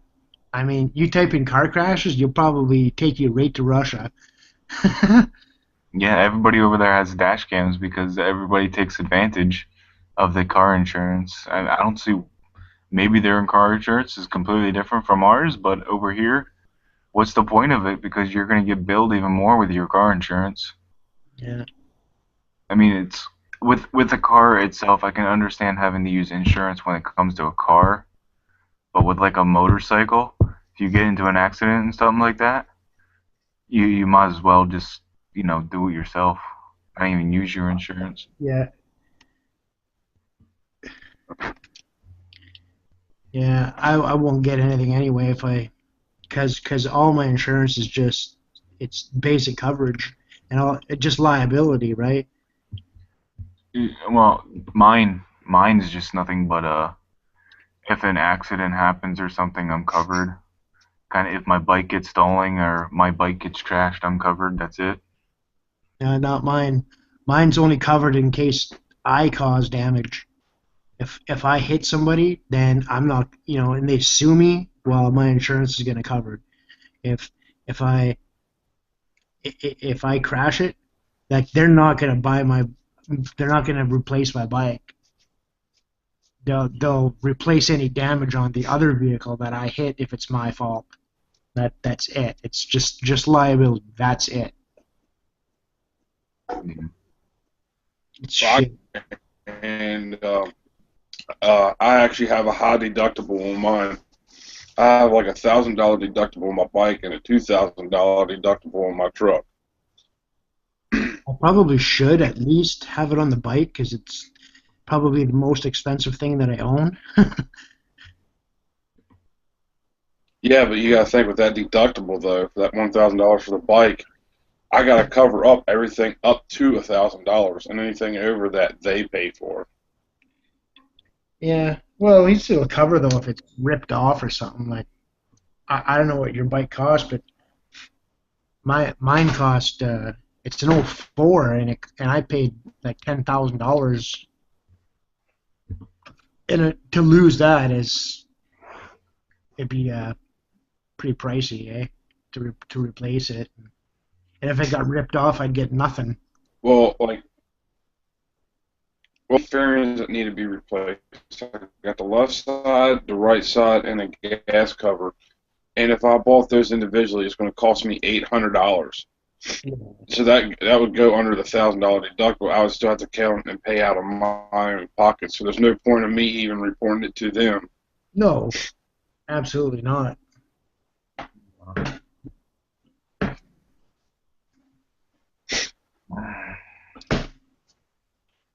But I mean, And then if I had that money, I wouldn't even fix the bike. I'd just take that $800 and go put it down on another bike. Yeah. just look towards. That's another thing though. But when it comes to motorcycles, usually people want to buy the next one that comes out probably a little bit quicker than they do when it comes to buying a car. I don't know how often. I mean, depending on if you really love the bike that you run into. Usually, when it comes to replacing a car versus replacing a bike, usually you update a new bike before you'd update to a new car, I would think. Yeah, I think you're probably right. You just don't go buy a $40,000 car or something and then sell it and get another one, right? No, I think most people, usually most people that buy a car usually stick with it for at least, what, good 10 years, maybe? Or less?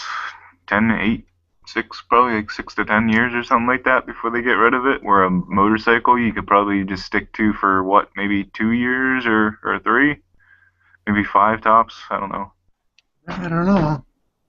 I'm probably gonna have mine. I don't know where you've been living, but I got a cousin that well, not a new car, but she's getting a used car like every year when she was getting her tax money.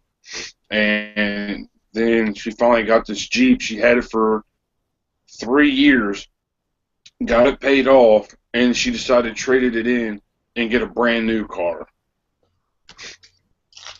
Yeah, that's the thing, though, buying And I'm new. still sitting on the same. Go ahead. The majority of people usually don't do stuff like that. I mean, buying a new car versus a used car is completely different towards the aspect of whether you're keeping the car longer. Yeah. I've never bought. Well, I still have my truck. I've never bought a new vehicle ever in my life. Yeah, it's a lot cheaper to buy used. I got my truck used. Yeah.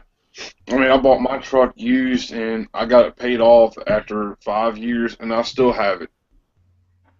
Yeah, you can. I could probably trade it in for a car. You can find used vehicles that are pretty much brand freaking spanking new. My car that I bought is used, and it only had, I think, 8,000 miles on it when I bought it. The new car I just bought is it's a 2000 Volvo S80. That's my new car. It's a good car. It has 130,000 kilometers. So it's not really high mileage or nothing, but and the interior is mint condition. Runs great. Fully loaded. Got twin turbos in it. Like it's a freaking nice car. But it's not new, that's for sure. Yeah, mine's a 2009. My car is a 2009. It had 8,000 miles when I bought it, like, I think 2 years ago. So it wasn't driven too much by the previous owner, because I only had one owner before me. But as long as the vehicle is in tip-top shape, you can run it. My last car I had, it was my last car, because I was still a young kid when it was purchased for me. It was a Cavalier, and I think it had like 140,000 miles on it, and I ran that thing until it was at least 280,000 miles or something before I got rid of it because it was just falling apart. Yeah. And the thing with me is I refuse to go in debt for a vehicle. You know what I mean? Like I just don't want that friggin' burden. I don't I'd rather just save the cash and go pay it cash. And that's what I did with the bike. I paid for it in cash. Uh, Ten That's thousand $10,000 went and paid for it and own it, and then I don't gotta pay the high premiums for insurance. I don't have to pay monthly payments and all that other bullshit. I just friggin' own the thing, and well, that's probably one great aspects of where you're at in your life. See, I went to college and stuff like that, so I was already going to be in debt itself. And my car, I needed to get a new one as was, and I had the paying job for it. So I got a new car. So I'm paying my car, and I have to have full coverage on it. But as long as I'm in a spot where I can make my payments and stuff, it's never a good idea to be in debt. But seeing as I'm going to be, I might as well use that as an opportunity to work towards my building my credit score and everything. So, yeah, for sure. I would like right now. I think I just got this car, and it'll last me for a while. And I figure if I can make a car payment, then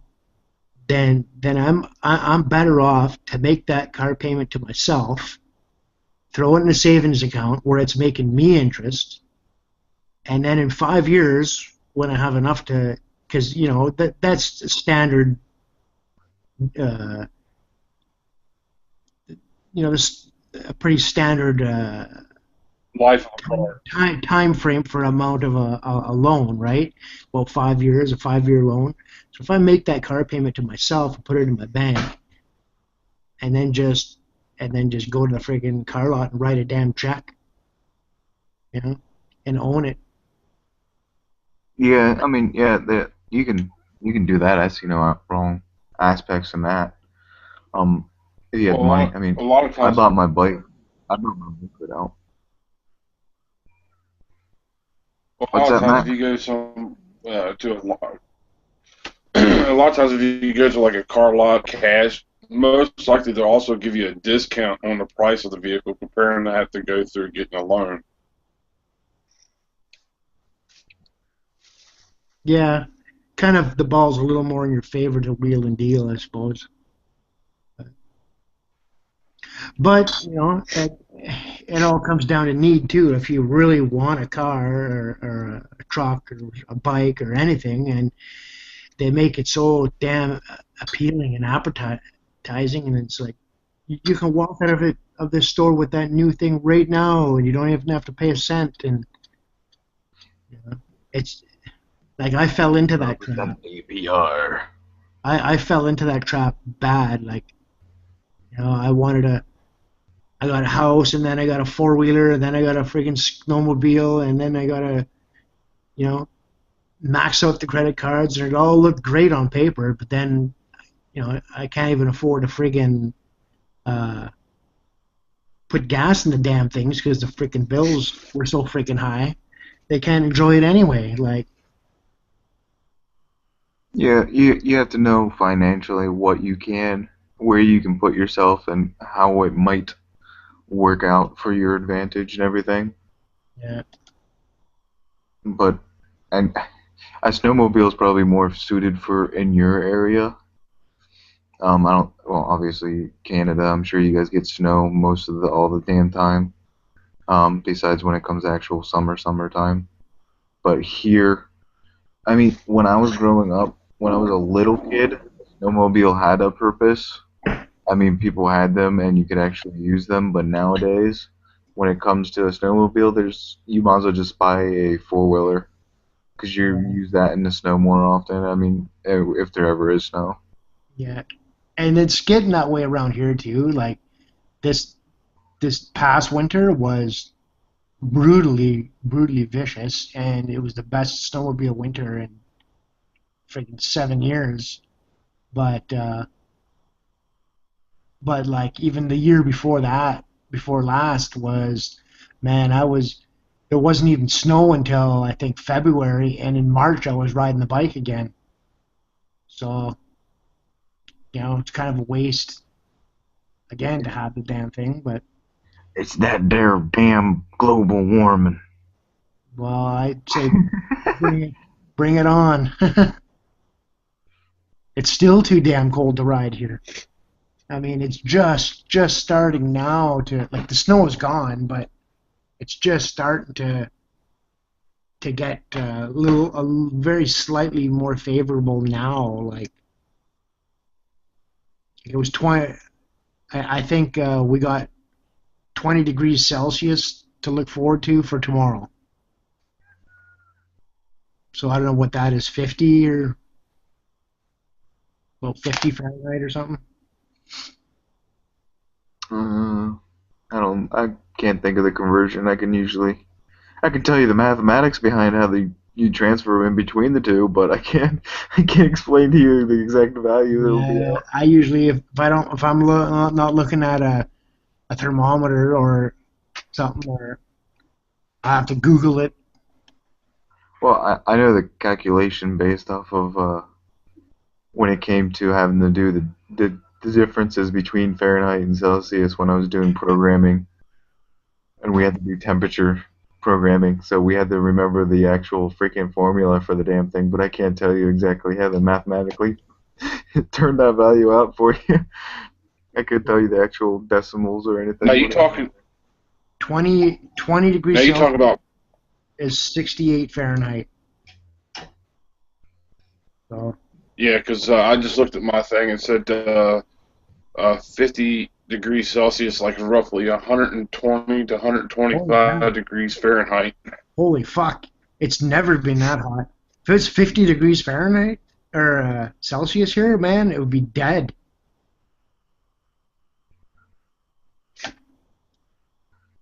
Like it's usually around 30,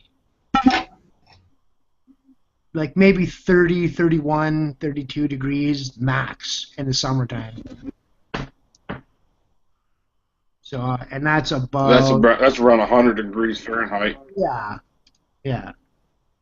That's max. Its average is about 25.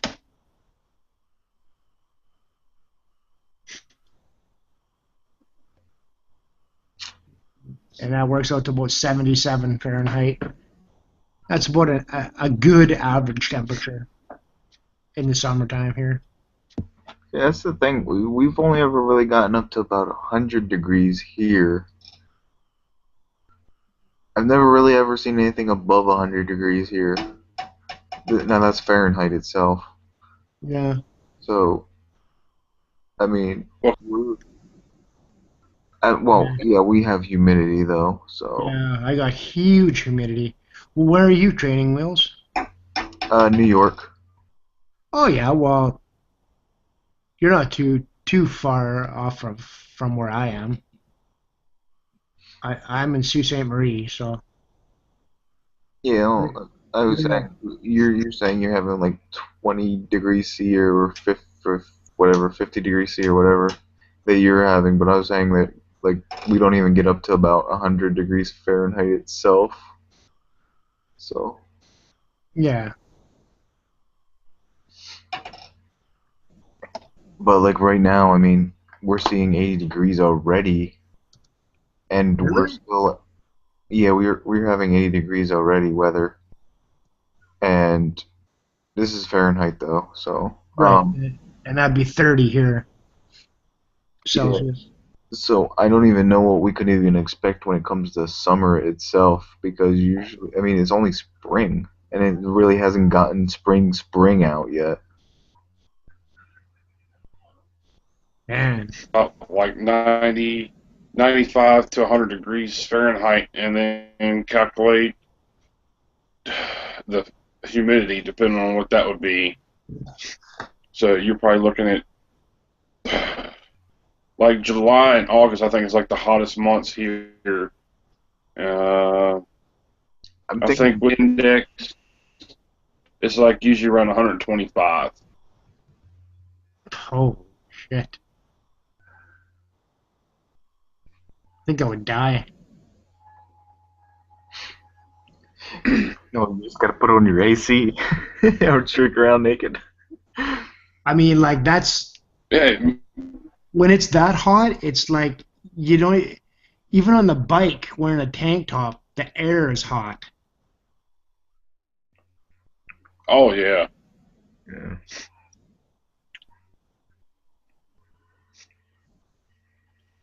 At Yeah, because I work 120. outside and trying to work in that hot and trying to deal with that hot weather and that humidity, we had to take breaks a lot more and drink plenty of water.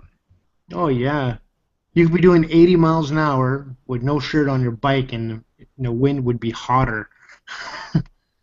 I go running, and when it comes to I have athletic induced asthma, and when I go, the weather outside literally has to be like the humidity and everything has to be low because if it's even like too hot or too like humid out, I cannot breathe worth a damn. I can't even go running worth a shit. I usually have to run inside on a freaking treadmill even to get anywhere.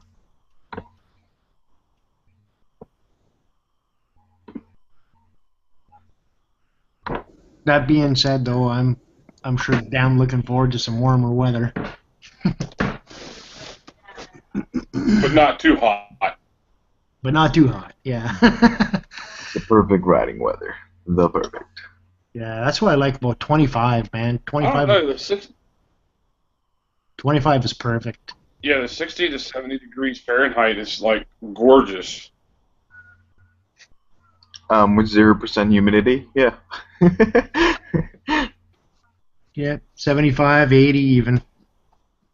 Yeah, here too. Like I'm right where Lake Superior meets Lake Michigan and Huron. They're that junction. So I got like I'm surrounded by three Great Lakes, basically. So the humidity here is like a Oh, freaking rainforest. be catching plenty of freaking fish then. Oh yeah, tons. Huge fishing community. I've always wanted to go up to Canada to go freaking trout and salmon fishing. Yeah, trout's running right now. Well, up there, you guys' freaking trout are humongous. Yeah. Oh yeah. Well, down here, we get nothing but fucking stock trout, and if you catch a freaking, like, I think, like, the max is like a 14 or 15 inch freaking, like, actual stocked trout, you'd be lucky to ever catch, like, a 12-inch freaking native. Yeah. Well, there's rainbow trout here that are like as big as salmon, like Oh, coho yeah, and that's, salmon. that's, that's the thing. I love big fish as is. I mean, you guys, I've caught, when I was a I think I was it's probably a good 5 years or something ago. I caught a stocked rainbow trout that had lockjaw. I think it was like a 15-inch trout too, and the freaking jaw on that thing was amazing. Yeah. So if I could catch anything even Now, North Shore, remotely- up Yeah. in, What Max? up in Canada, do you all have a limitation on the fish? Like, say, if the fish falls under certain inches, you have to throw it back, or if it's over a certain amount of inches, you have to throw it back, Yeah. or For poundage for some fish. And there's limits too. for Like some fish.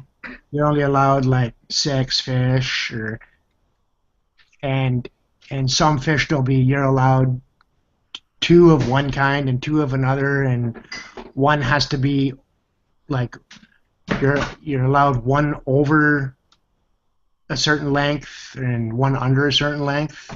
Or you're only allowed one of this it certain length. depends what species, right? If it lake trout is kind of picky that way. It's like I don't know exactly what the limits are, the regulations and all that, but But most fish, they just have a limit on how many you can have, right?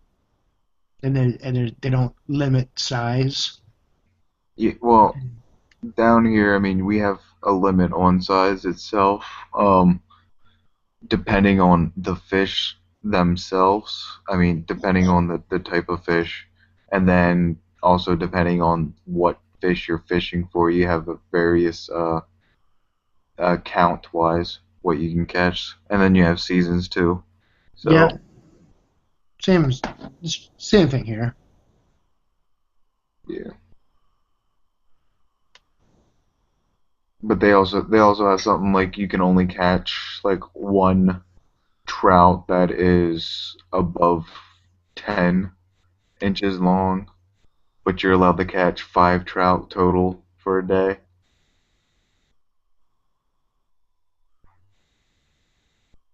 Yeah. I know down in PA they had a regulation that the trout that you catch can only be at least 5 inches. So I mean you'd have to catch anything from 5 to 10. I don't think they had a limit on how big though. I know New York has a limit on how big.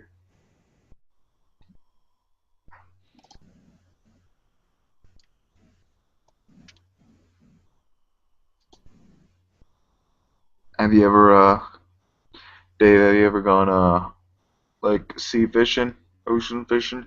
Yeah. Yeah, I used to live out in Vancouver Island on the Pacific Ocean, and my dad had a boat, and we'd go out and catch salmon and stuff in the Strait of Georgia, and I was actually commercial fishing too, up way up, almost to Alaska, in the place called Queen Charlotte Islands, and it's fucking crazy. I tell you, I'll never ever go commercial fishing ever again. It's I was seasick the whole time, and it's not like they can just pull over and let you off. Oh yeah, you're stuck on that damn thing once you're out there. And it was brutal, and I couldn't eat anything. The only thing I could keep down was crackers, and I could only eat like two or three an hour. If I had any more than that, I would just get sick. So I was weak. It was a troller, so it wasn't like a seiner like with big nets and stuff. So we had to put lures out, and my hands were cut to shit from the line. They have like a big gurney ball that kind of goes down on a winch, and every 10 feet you put a 16-foot leader on it. Yeah. No. And then when you bring the ball up, when you got a fish on, you gotta bring these like 60-pound salmon up to the side of the boat with your bare hands, uh, pulling on fishing line. So when a fish decides he doesn't want to come in, Yeah, wrapped around your freaking hands, will rip your have to freaking cut fingers your right off. hands to pieces, and they're all full of salt water. And my Yep, makes it 10 times worse. Salt water right there. Yeah, so they were all cut up, and they were swollen and red, and I was sick, and it was just awful, awful, awful. So I mean, soon as the boat was full, we went back. I was gone. Have you ever caught a flounder before? Yep, Oh my god, flounder fighting those things are and halibut too, and yeah, croakers. We've caught croakers like two or three at a time before. Like we'd put down one line and catch. Like we fish with regular poles and stuff like that. We weren't doing lines or anything, but we put a fishing pole line out with at least like two or three hooks on it, and we'd catch like three croakers at one damn time. what did you call them? Croakers? Never heard of it. Yeah, they travel in a giant pack, so if you ever ran into them actually fishing, you'd be catching them left and right for a good half an hour. Croakers. Yeah, croakers. What kind of fish are there? Like a rough, scaly fish, or No, I think they're more smooth. They're kind of a whitish blue fish. So Oh no, you can probably Google them. I'm not sure if you'll be able to see exactly what they look like, but they're called that because when you catch them, uh, they literally make a croaking sound. Oh yeah, looks like a bass or something. Yep, it's kind of like a white bass. Yeah, it's like black tiger stripes almost. Yep, but you can catch a bunch of those if you ever get on the thing. I've never gotten to catch an actual like sea bass or anything like that, or like a huge one, but I mean the biggest thrill I've ever gotten to catch besides a a freaking oh the hell besides a flounder would be a freaking stingray because stingrays actually put up a fight. They're interested in the fight. Yeah, halibuts like that. They're just like a big sheet of plywood, and they just anchor themselves to the friggin' bottom of the friggin' ocean. Yeah, see, I've always wanted to actually get a hold of catching like a king salmon.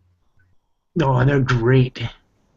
No, I could imagine the fight being like terrific with those damn things. How about perch? I love perch. I love using them as lures. That's about it. We get some pretty big jumbo perch here too. Like not massive, but I have a coworker who specifically fishes for them, but I've never actually specifically fished for. oh, they're so tasty. Like just like pickerel or well, we call them pickerel. I think you'll probably call them walleye. No, we have actual pickerel and we have walleye. Yeah. Well, here we call them both the same thing. Pickerel and walleye, same thing. Yeah, well, we have they're both different types, but here we you have an actual pickerel and then you actually have a walleye now. A walleye I think I've caught a couple walleye, but usually they're a little bit less than like 12 inches or something like that. But I know the cheek meat is supposed to be like the best part of them. It's probably my favorite eating fish. But even pike, I like. There's a couple lakes up here. They got some monster-sized pike in them, and I mean they got a lot of bones. But if you know how to fillet them, you can get that meat out, and Well, that's the thing. The bigger the fish, the easier it is to get the actual meat out of their freaking yeah, their and ribs. that's the thing that's they're so. Uh, I go to this called Spike Lake, and it's super, super, super deep. Like, I mean, you would never think that it had pike in it, and it's just full of these monsters. And That's something I've never actually got to catch a pike themselves. I'd love to catch one of those too. they're pretty damn good fighting too. They hit so hard. They're like they hit your bait like a shark. Like they hit it swimming fast. They're like You've they'll be caught a native brownie before, right? a what? A native brown trout. Yeah, Those things they only bite once, and when they bite hard. yeah. Pike will be like swimming by about 30 miles an hour and just wham and nail your hook and just drag it off like until they're done. And They just take your line and keep going. yeah, They're and and I want to catch a shark. yeah. I've gotten a sand shark before, but those things were little. I've never actually gotten like a fucking great white or anything, and that'd be horrible. Just trying to get them even near the boat, I'd be fucking scared that they'd be taking my leg off. Yeah, that's a little big of a fight for me. I mean, I've watched them fishing shows and people having to getting a big tar pin or something like that, or Marlin and shit. yeah, and they're just exhausted. They're just like these big harnesses latched on, and they're just reeling for like hours. It's like that's not fun anymore. And the whole time somebody's pouring a freaking pot of water on their freaking lap to keep the freaking rod from freaking overheating. Yeah, They'd be reeling for like 2 hours just to get a freaking marlin in. or fucking tuna. Yeah. I mean, pretty good reward, I guess. Like you got $1,000 worth of freaking meat in your freezer, I suppose. Oh, you're gonna be spending like $1,000 just to get a freaking boat to do that. Yeah. Yeah, just like trying to pull a dead deer off the bottom of the lake or something, eh?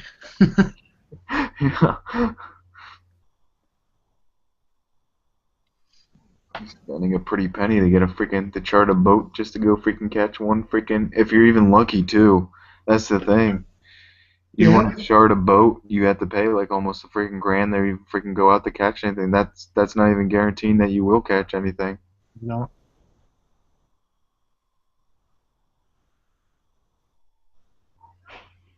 Pay a freaking grand, you don't catch anything except for freaking being seasick, and then you're freaking not even freaking worth it.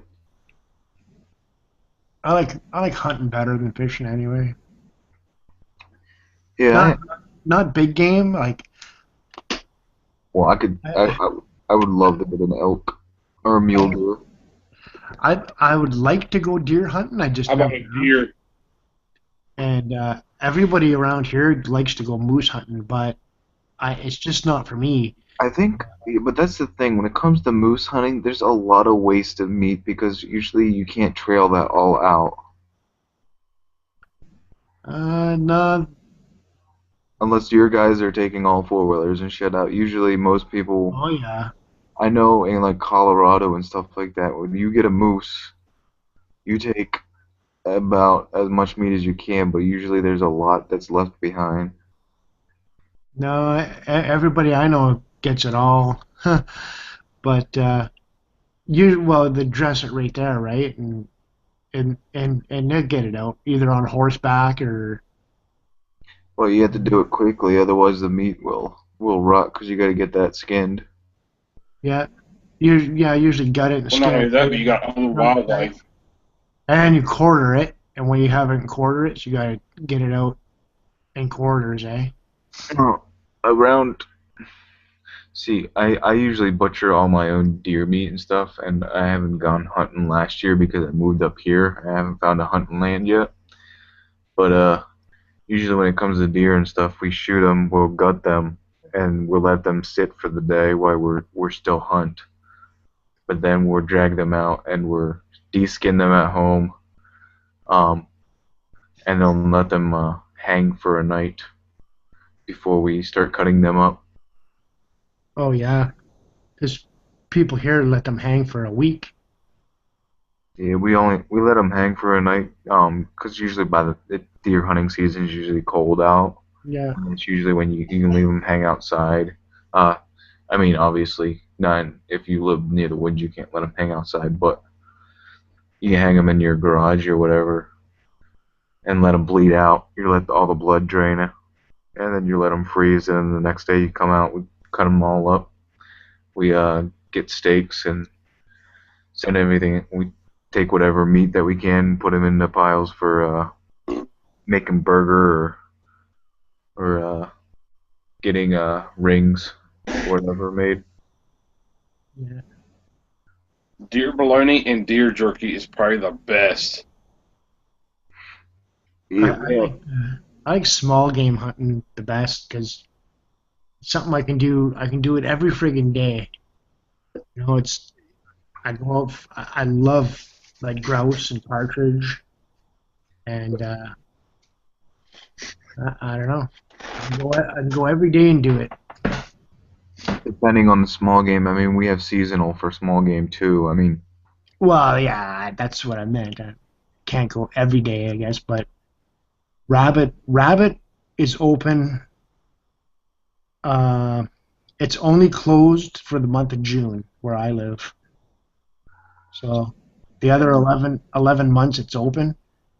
if And small game like partridge and grouse and stuff opens about September 15th till I think January.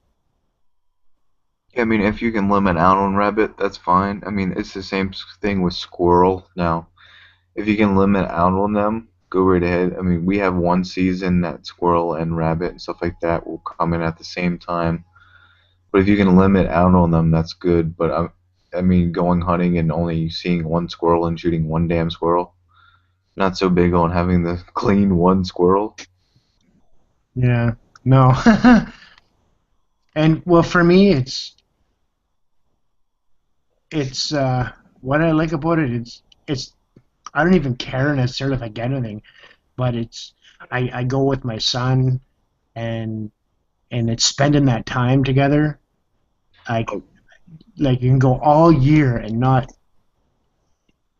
really talk, but when we go out hunting, you talk about shit that you about just everything, and that's what it's about, right? It's spending that time in the bush with the gun, walking and enjoying nature, and if you see something, you shoot it, and if you don't, who gives a fuck? You know, it's great. Like honestly, that's what I don't like about moose hunting or deer hunting. Is everybody like saves up all their all this money and everything else to go out to take one shot at a moose or a deer, and it's usually a bunch of drinking going on all weekend, and I don't know. I like small game hunting just for that reason. I can get out and do it all the time, spend time with the family, and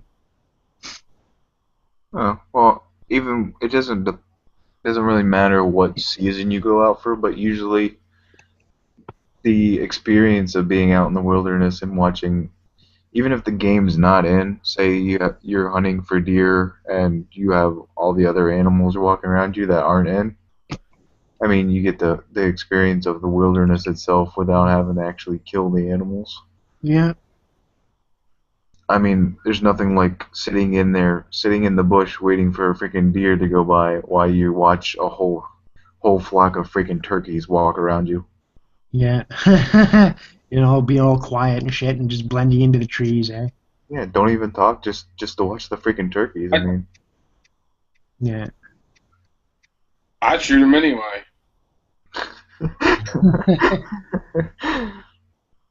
yeah, because I've been turkey hunting before, and we've literally watched like a mother deer and her young one just walk circles around our blind.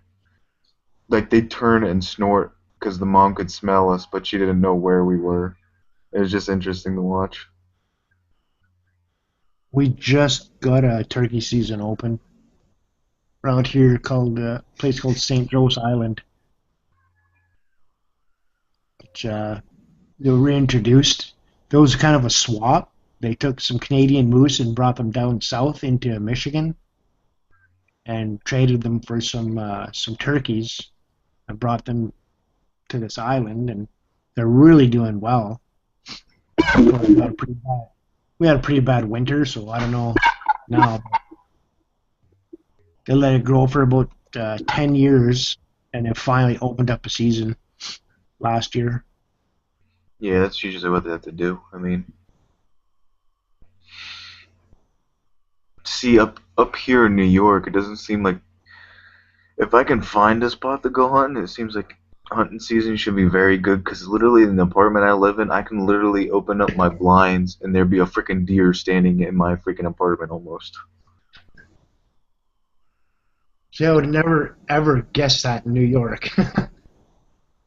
Well, that's the thing when it comes to city people, majority of them don't even freaking hunt. But I mean, it's all city, right? Well, no, not everything city. I mean, I live in the open area. I'm not living in city. It's New York State. Yeah, I just live in the actual state. So I mean, everything's not city itself, so it's more enjoyable. And it seems like, I mean, they have plenty of land to hunt and stuff like that. I just haven't found like. Usually, it's preferable to find somebody like a farmer that owns like a crap load of land and get permission from him to hunt on their land. Yeah. Because you don't want a place that, I mean, you don't want to go to state game lands of all places to go hunting all the time. Those are usually overshot and almost nothing there. Unless they stock them. Like I know down home we have a state game land. The only time it's good for hunting is if you're doing pheasant.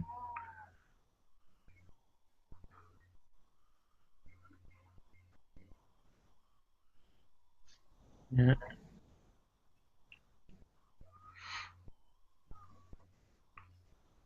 And Max is asleep again, or he's drinking another beer.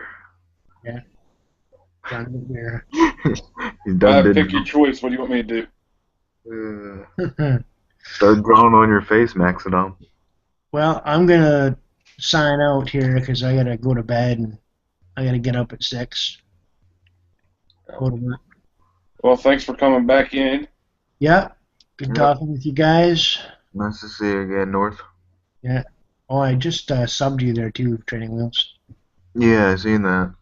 I think Um, I don't know if I'm subbed to you, but I think I am. I thought I already was, but that's why. I don't. I know that you have me in your circle in Google Hangouts. Oh, But maybe that's what I did. I probably added you to the circle. yeah, I know. I remember seeing that like the first time I ran into you, but I'm pretty sure I already have you subbed under my list. Cool. Okay, guys. All right, later, man. See you on the flip.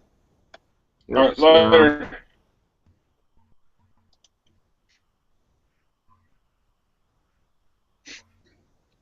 Dun, dun, There you go. You had someone else to talk to. You're not stuck in here with you.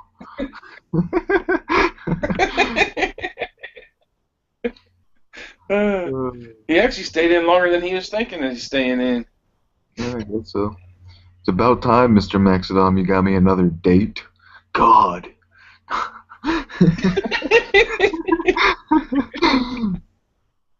Oh, shit. Maybe next time it'd be actually worth your while, won't it?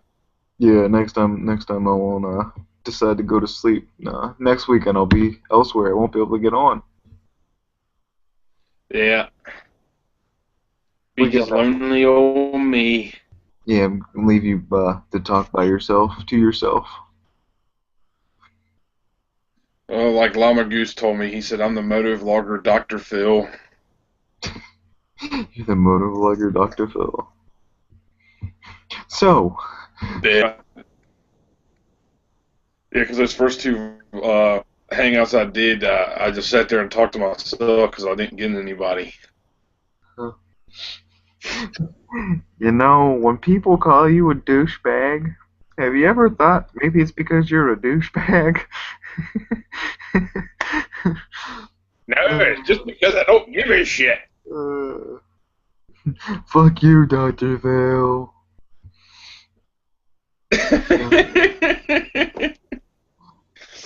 Just draw on your face and make yourself feel better. Yeah, just draw on your face. That always makes it better. Either that or go get mushroom tips. Yeah, the talk of the town, right? Better have some mushroom tips. Yeah, gotta have your mushroom tips to be a happy day. No, no, no.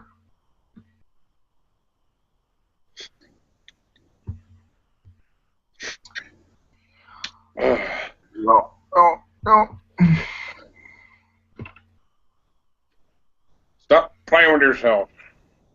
Yeah. Oh, what is that off of freaking Tommy Boy? Hey, son, quit playing with your dinghy.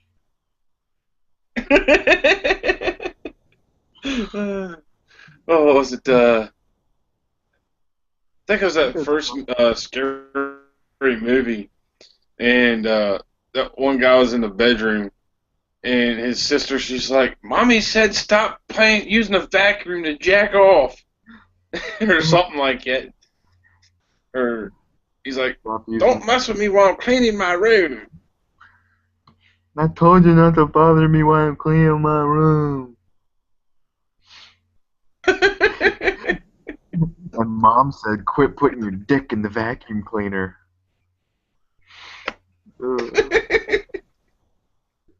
Oh, shit.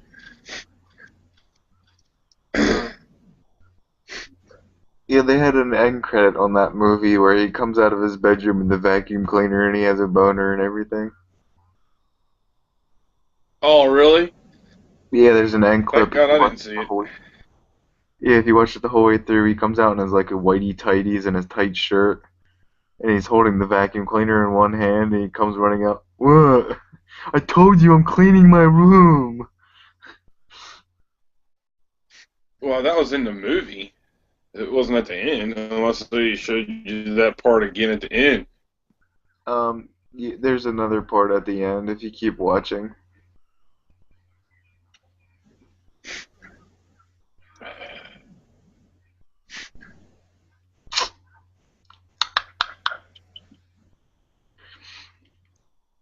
Ugh. Uh, yeah, I'm almost dreaded not going to Virginia Beach. Yeah, why that? Uh, well, it's a good ride down there and money. I mean, I've got the money to go. Oh, Um, you're just going for a meetup, aren't you? yeah. I was thinking about leaving around 6:30 Saturday morning because they don't start until 12. But it's going to take me at least down there. But since I got to do a lot of stopping for fuel and everything, it's going to take me a little bit longer. Hmm. And then going down there and doing the ride down there, and then Oh, you're not going to Virginia Beach for like an actual moto rally. You're just going for a meetup, aren't you? Because I think Virginia Beach has like an well, actual giant moto thing. well, it's a meetup, but with the meetup, they're actually going to ride, Oh and yeah. I think that they're going.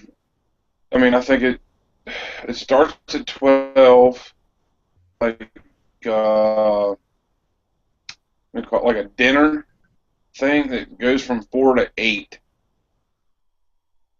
The hell do they have a dinner from 4 to 8? 4 hours for a dinner? something like that, something with food and stuff.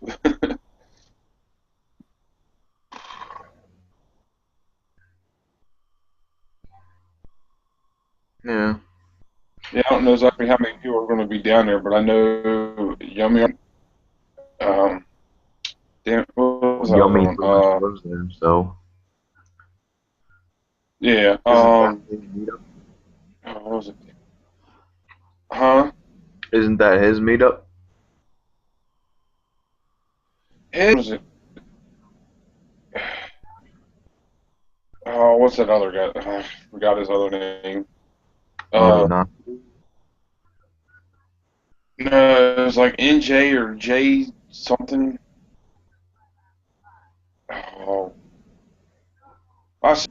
but he's riding all the way down from I think he said New York area or something. Oh no, was it Jersey? You know, New Jersey's almost in, but I'm not sure. But yeah, he said he was originally from Virginia Beach, and he said that something about he's trying to move to California.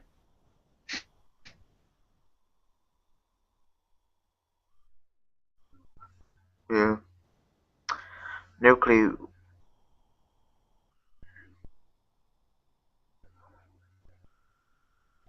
But So whatever. I mean, People to run in and more people yeah, to attract to your channel. just do it. Just start handing out free stickers. Here's my channel, bitch. Go to it. Oh, I was sitting here with my stickers last night and getting ready because I was planning on taking them down there with me. Come to find out, I don't have 25 stickers. I've got like 20 together. So technically, I ended up getting an extra 5. Yeah, it probably had test ones. It probably made extras for test. Probably. Whatever. I mean, you got the free one, so. Yeah, but the down thing was I was automatically going with the 25, and so I started writing the thing down and putting uh blank out of 25 on all the stickers, and then when I started putting their actual numbers on the stickers, uh, that's when I realized I was like I had 4 or 5 left over, and I was like, shoot, now what the heck am I going to do now? So I'm going to have to put like 26 out of 25 and 27 out of 25. Pretty much. Just say like extra. Pretty much. You found the lost dozen or whatever. Lucky Half a you. dozen. Lucky you. Get the leftovers. Yeah, I'm getting Mama Goose's leftover go-go juice. Oh. Yeah, I just checked up on his channel. He still had like 8 people over there. Yeah, he does right now. Earlier though, he had only about like 4 left in there. So they're coming and going. Yeah. Shoot, well, even when he goes off, he'll still keep going until probably about 5 in the morning. As long as the beer stays in. That's the funny thing. At night, I could not tell that he was drunk until the next time I talked to him, and he said that he got drunk.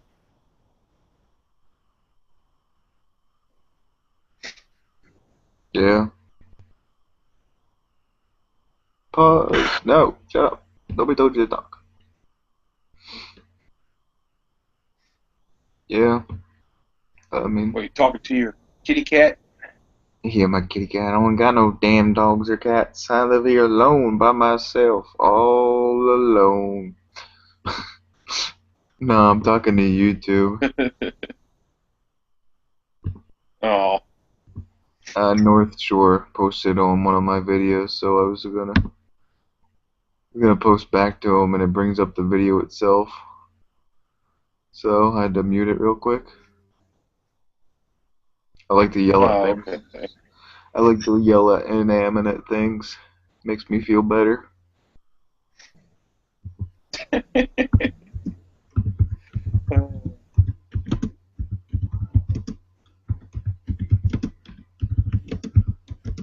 So you plan on taking your camera down there with you? You know, I actually thought about it, and I haven't really done anything yet, though. I don't know if I'm going to. I can probably actually, I don't know, because I could actually post probably my camera in my car, and you guys can go along for the drive. Not that my camera would last all Yeah. 12 hours driving, but you only need to see the good things. I'd only bring it out for whatever. I'll probably take it down. Yeah. Well, I know that if I ride down to Virginia Beach, I know I'm not going to turn my camera on until I get closer to that tunnel, and then I'll turn my camera on and start recording. I'll do that tunnel run. Yeah, well, I would like to take my bike down there. It's just, like we said earlier, it wouldn't be, 12 hours. yeah, it'd be 12 hours on a sore ass, pulling off all the time. And I know all about that. I'm sure. That's another reason why I'm not sure if I want to ride my bike all the way down there because I knew my ass was going to be sore. Yeah. Well, how long are you driving for? It's about 4.5 hours for me to get from my house to Virginia Beach. Yeah, see, as long as I'm sure you're gonna have to pull off. I don't know how far the distance is, but you might need to take a lubricant or whatever for your chain. If it's over, like, I think it's like every 500 It's miles or something like that, you have to lube your chain. yeah. I know my since the last time because I know it's way past due. Um, and the bike shop right now they're always busy, so I still got some of that chain grease, so I might have to use that. Uh, Matt, and it says like only 178 miles. If you go to Walmart, I'm gonna tell you this is the best stuff they get. It's called Chain Saver. Go to Walmart and you go towards their actual automotive section and stuff. It's called Chain Saver. It's in a yellow bottle. They have like a small carry-on spray form of it, and they have the actual big bottle of it Uh-huh. too. But that stuff, it says it states right on it that it's good for O-rings, and it sprays on really evenly, and it's like a wax based, so it's actually better for saving your chain longer. Well, yeah, I might think about that. How much do you think it runs? I think the big bottle, when I paid for the big bottle, was like maybe $5 or something like that for the bigger bottle. The little bottle is probably like $3 and some odd cents, I would think. That don't sound too bad. I think I could probably swing that. Yeah, it's by was it Yeah, I thought you were gonna say like, no, if you Google, it's by DuPont. It's called Chain Saver or something. It should be yes, called yeah. I thought Chain. you were gonna say it's like gonna be like $20 for. I thought you were gonna say like $20 for a small bottle and $50 for a big bottle. The it's DuPont Chain Saver. It's Teflon. It's on here. I'm getting that it's about $7 or something like that for the big bottle.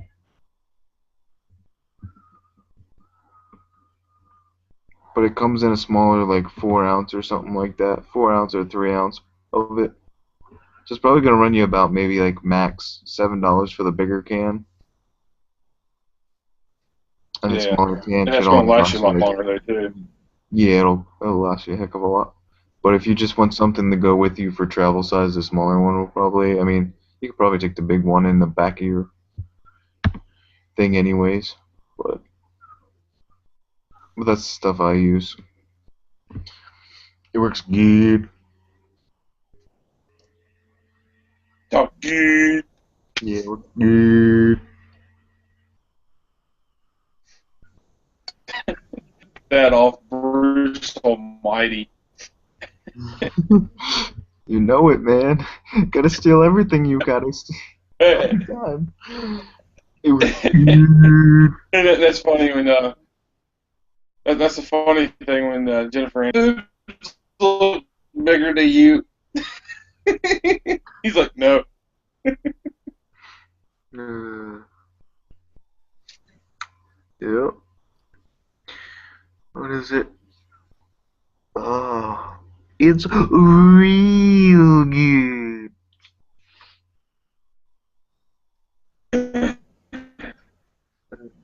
Steal things from BXD now.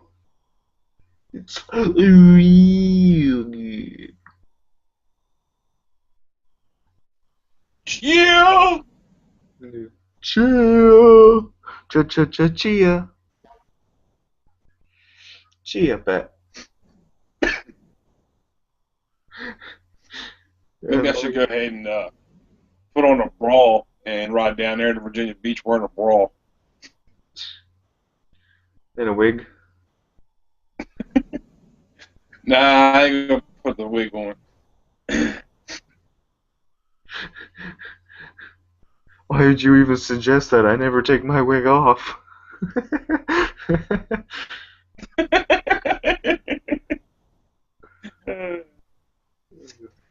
Well, I do carry a picture of Llama Goose in my wallet. Oh, I'm sure. I think the kid nice that I'm all alone. I don't go nowhere without him. Uh, Everybody picks on Llama Goose. We need to find somebody else to pick on. Who else is there to pick on? Hush Puppy? Should we pick on Hush Puppy? I pick on him. I ask him where's my damn banana bread, and he never freaking gives me any.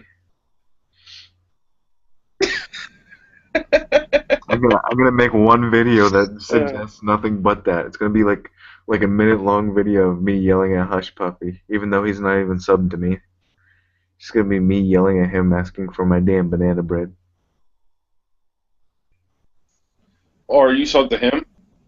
Yeah, I'm subbed to him. I think you should do it. Yeah, I probably can.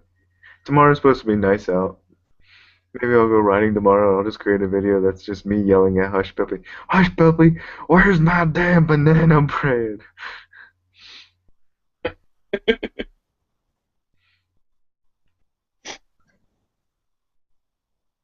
And then what you do is,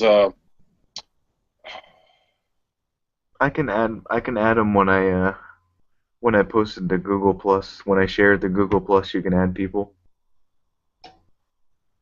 oh yeah, yeah. Because what I was going to say was, when you post it, then you go to that video, and then when it has that little three dot triangle thing where you click on it and you share it, then you click on your Google Plus, and then type whatever in there, and then that'll automatically save it, and hopefully you'll see it. Yeah, I'll get it to him. Don't you worry. Even if I have to post a link to the video on one of his videos, I'm sure he That's does. if he goes back and watches it. Well, when you make a comment or Oh, actually, whatever, you get a message saying that somebody well, commented on one of your videos. yeah. Or you could just go to his, was it? I guess his YouTube page or whatever, where it says Messenger or Messages. You can like send the link to that, and he'll get it. Yeah. No worries, he'll get it.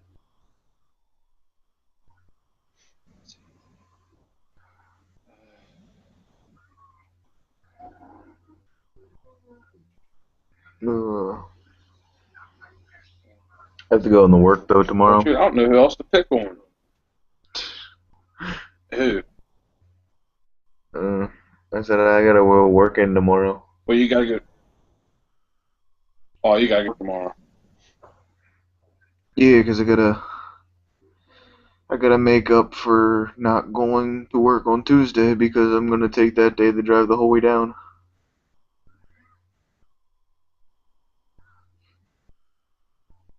Take Tuesday to drive the whole way Oh, down um, to South Carolina.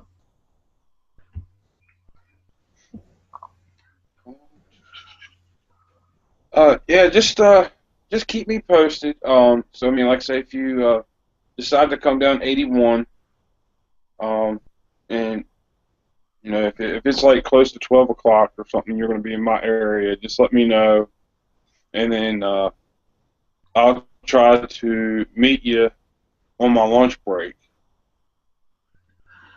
Yeah, man, I'll let you know when I'm in a. I could probably, I don't know what Google Plus. I mean, obviously the times of whenever I leave and based on whenever I have to stop for different things, like for gas and see, I don't know if I'm gonna stop for food twice. I'll probably only stop for once, and if I'm going to, I might as well stop in your area. But I don't know. I don't know what times it's gonna be about when I get through.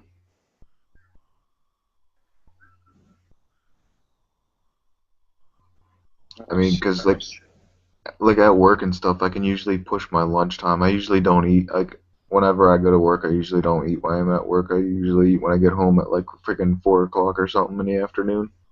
So I don't even eat in the morning. I just eat in the afternoon when I get home.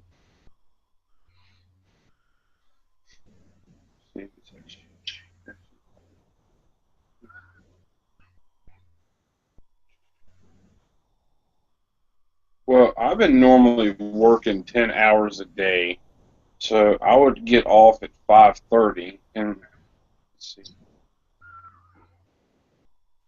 Nope.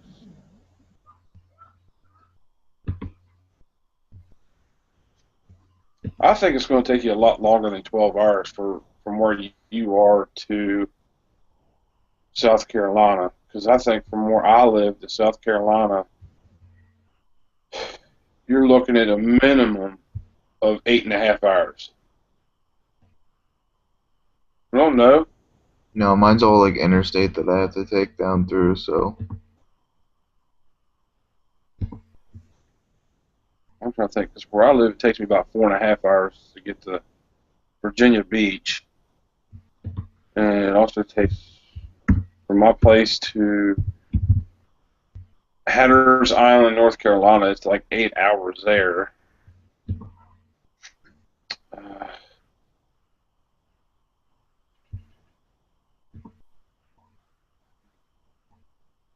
you drove, see, it says it takes might 12 be hours. actually 8 hours from my house. Yeah. See, if I take I-81 south the whole way through, and then switch over to I-77 south, it takes 12 hours and 46 minutes. Where if I take I-95, it'll take 12 hours and 18 minutes, it says. Huh. Because I'm pretty sure if to where I live, I'm pretty sure it's going to take you a minimum of 6 hours. Easy.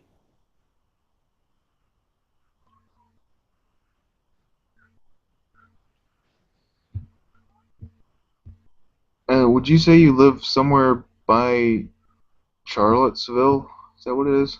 Charlottesville? No, no, I live in Northern Virginia.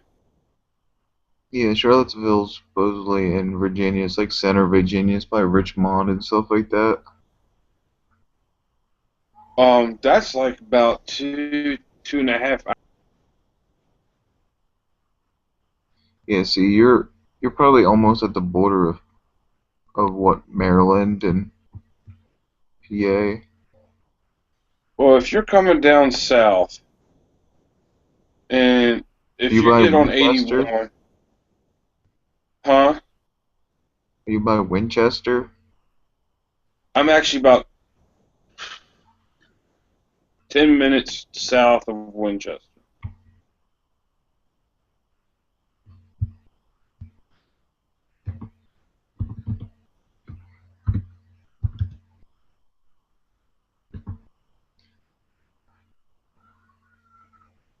See, it says it's gonna take me about 4 hours, almost 5 hours to get to Winchester, Virginia,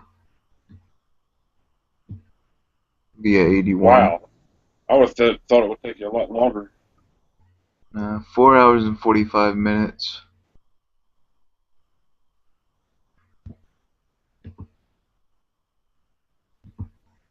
Well, well, if you're going to stop, you're probably going to stop. So, uh, well, depending on what time you leave in the morning.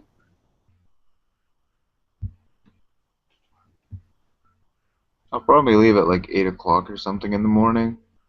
That'll give me about 12 or Uh, something. I'll be there about in Winchester.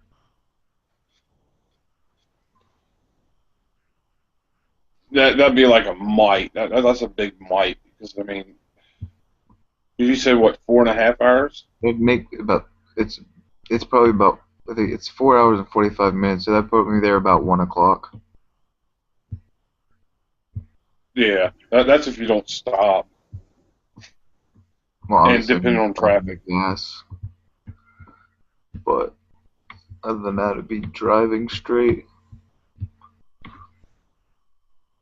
Well, see, that was just like with me going down to Georgia. It said that it was only going to take me, was it just over 9 hours from where I live to Atlanta, and I started at 3 and got just past halfway through North Carolina, but I also stopped 3 times and chilled and sat around for a while though too. So that was only 8 hours there. Yeah, well, usually when I drive as quickly as I can, and then just try to get it drove in until I'm done. Obviously, 12 hours straight. Obviously, I'm gonna stop Yeah, and take a piss and shit, but yeah. I get, think when I was in a car, I think the most I've driven without stopping for gas was probably about 4.5 hours. By that time, my butt's all hurting and I'm discomfort and see, just needed a break. I have the ability to put heated seats on in my car. So if my butt starts getting sore, I usually pop my heated seats on, and it actually makes it feel better. Cause I do 3 hour, Oh, just probably like 2.5 hour trips as is when I go down to PA. So just rub it in, why don't you? yeah, I will. I don't know. I might be able to get away with waking up at 7 and making the drive down. I don't know. I'll see how. I have to see Monday night before I leave what's going on.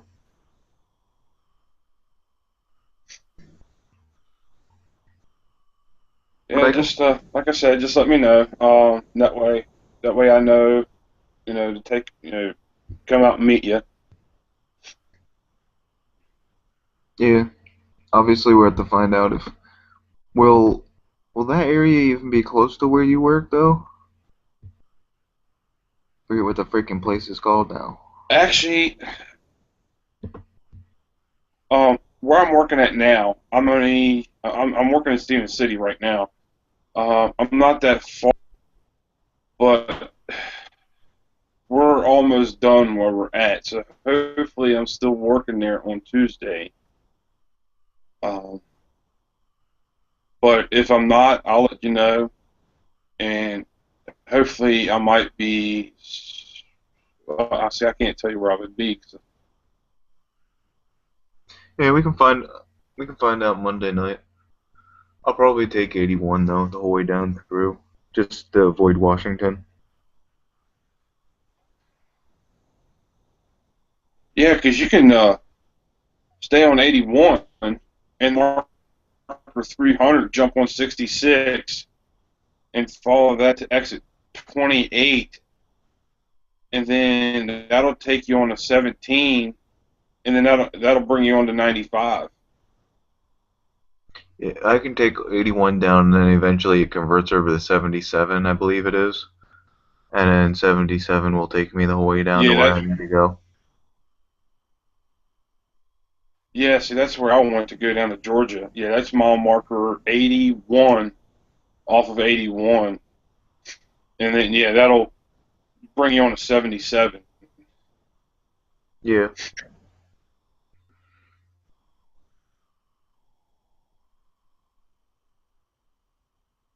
And then if you do that, uh, when you come down towards Fancy Gap, and if you're coming down that mountain, look, whole valley is like wide open, and at nighttime, man, it was awesome. And like I said, that was where I went when I was trying to go down to Georgia.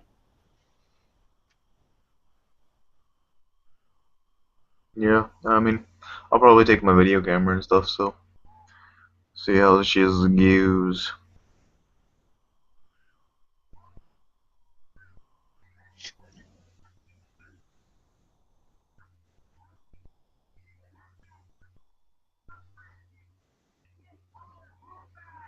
But Oh boy. uh, I think I'm gonna call it a night though, man. All right, man. Nice talking to you. Thanks for coming in, Yeah. and hopefully, Yeah, yeah, if we can plan for it. I'll stop in and check you. Right. Yeah. Training wheels out. You have a good one, and Yep. Later, man. later.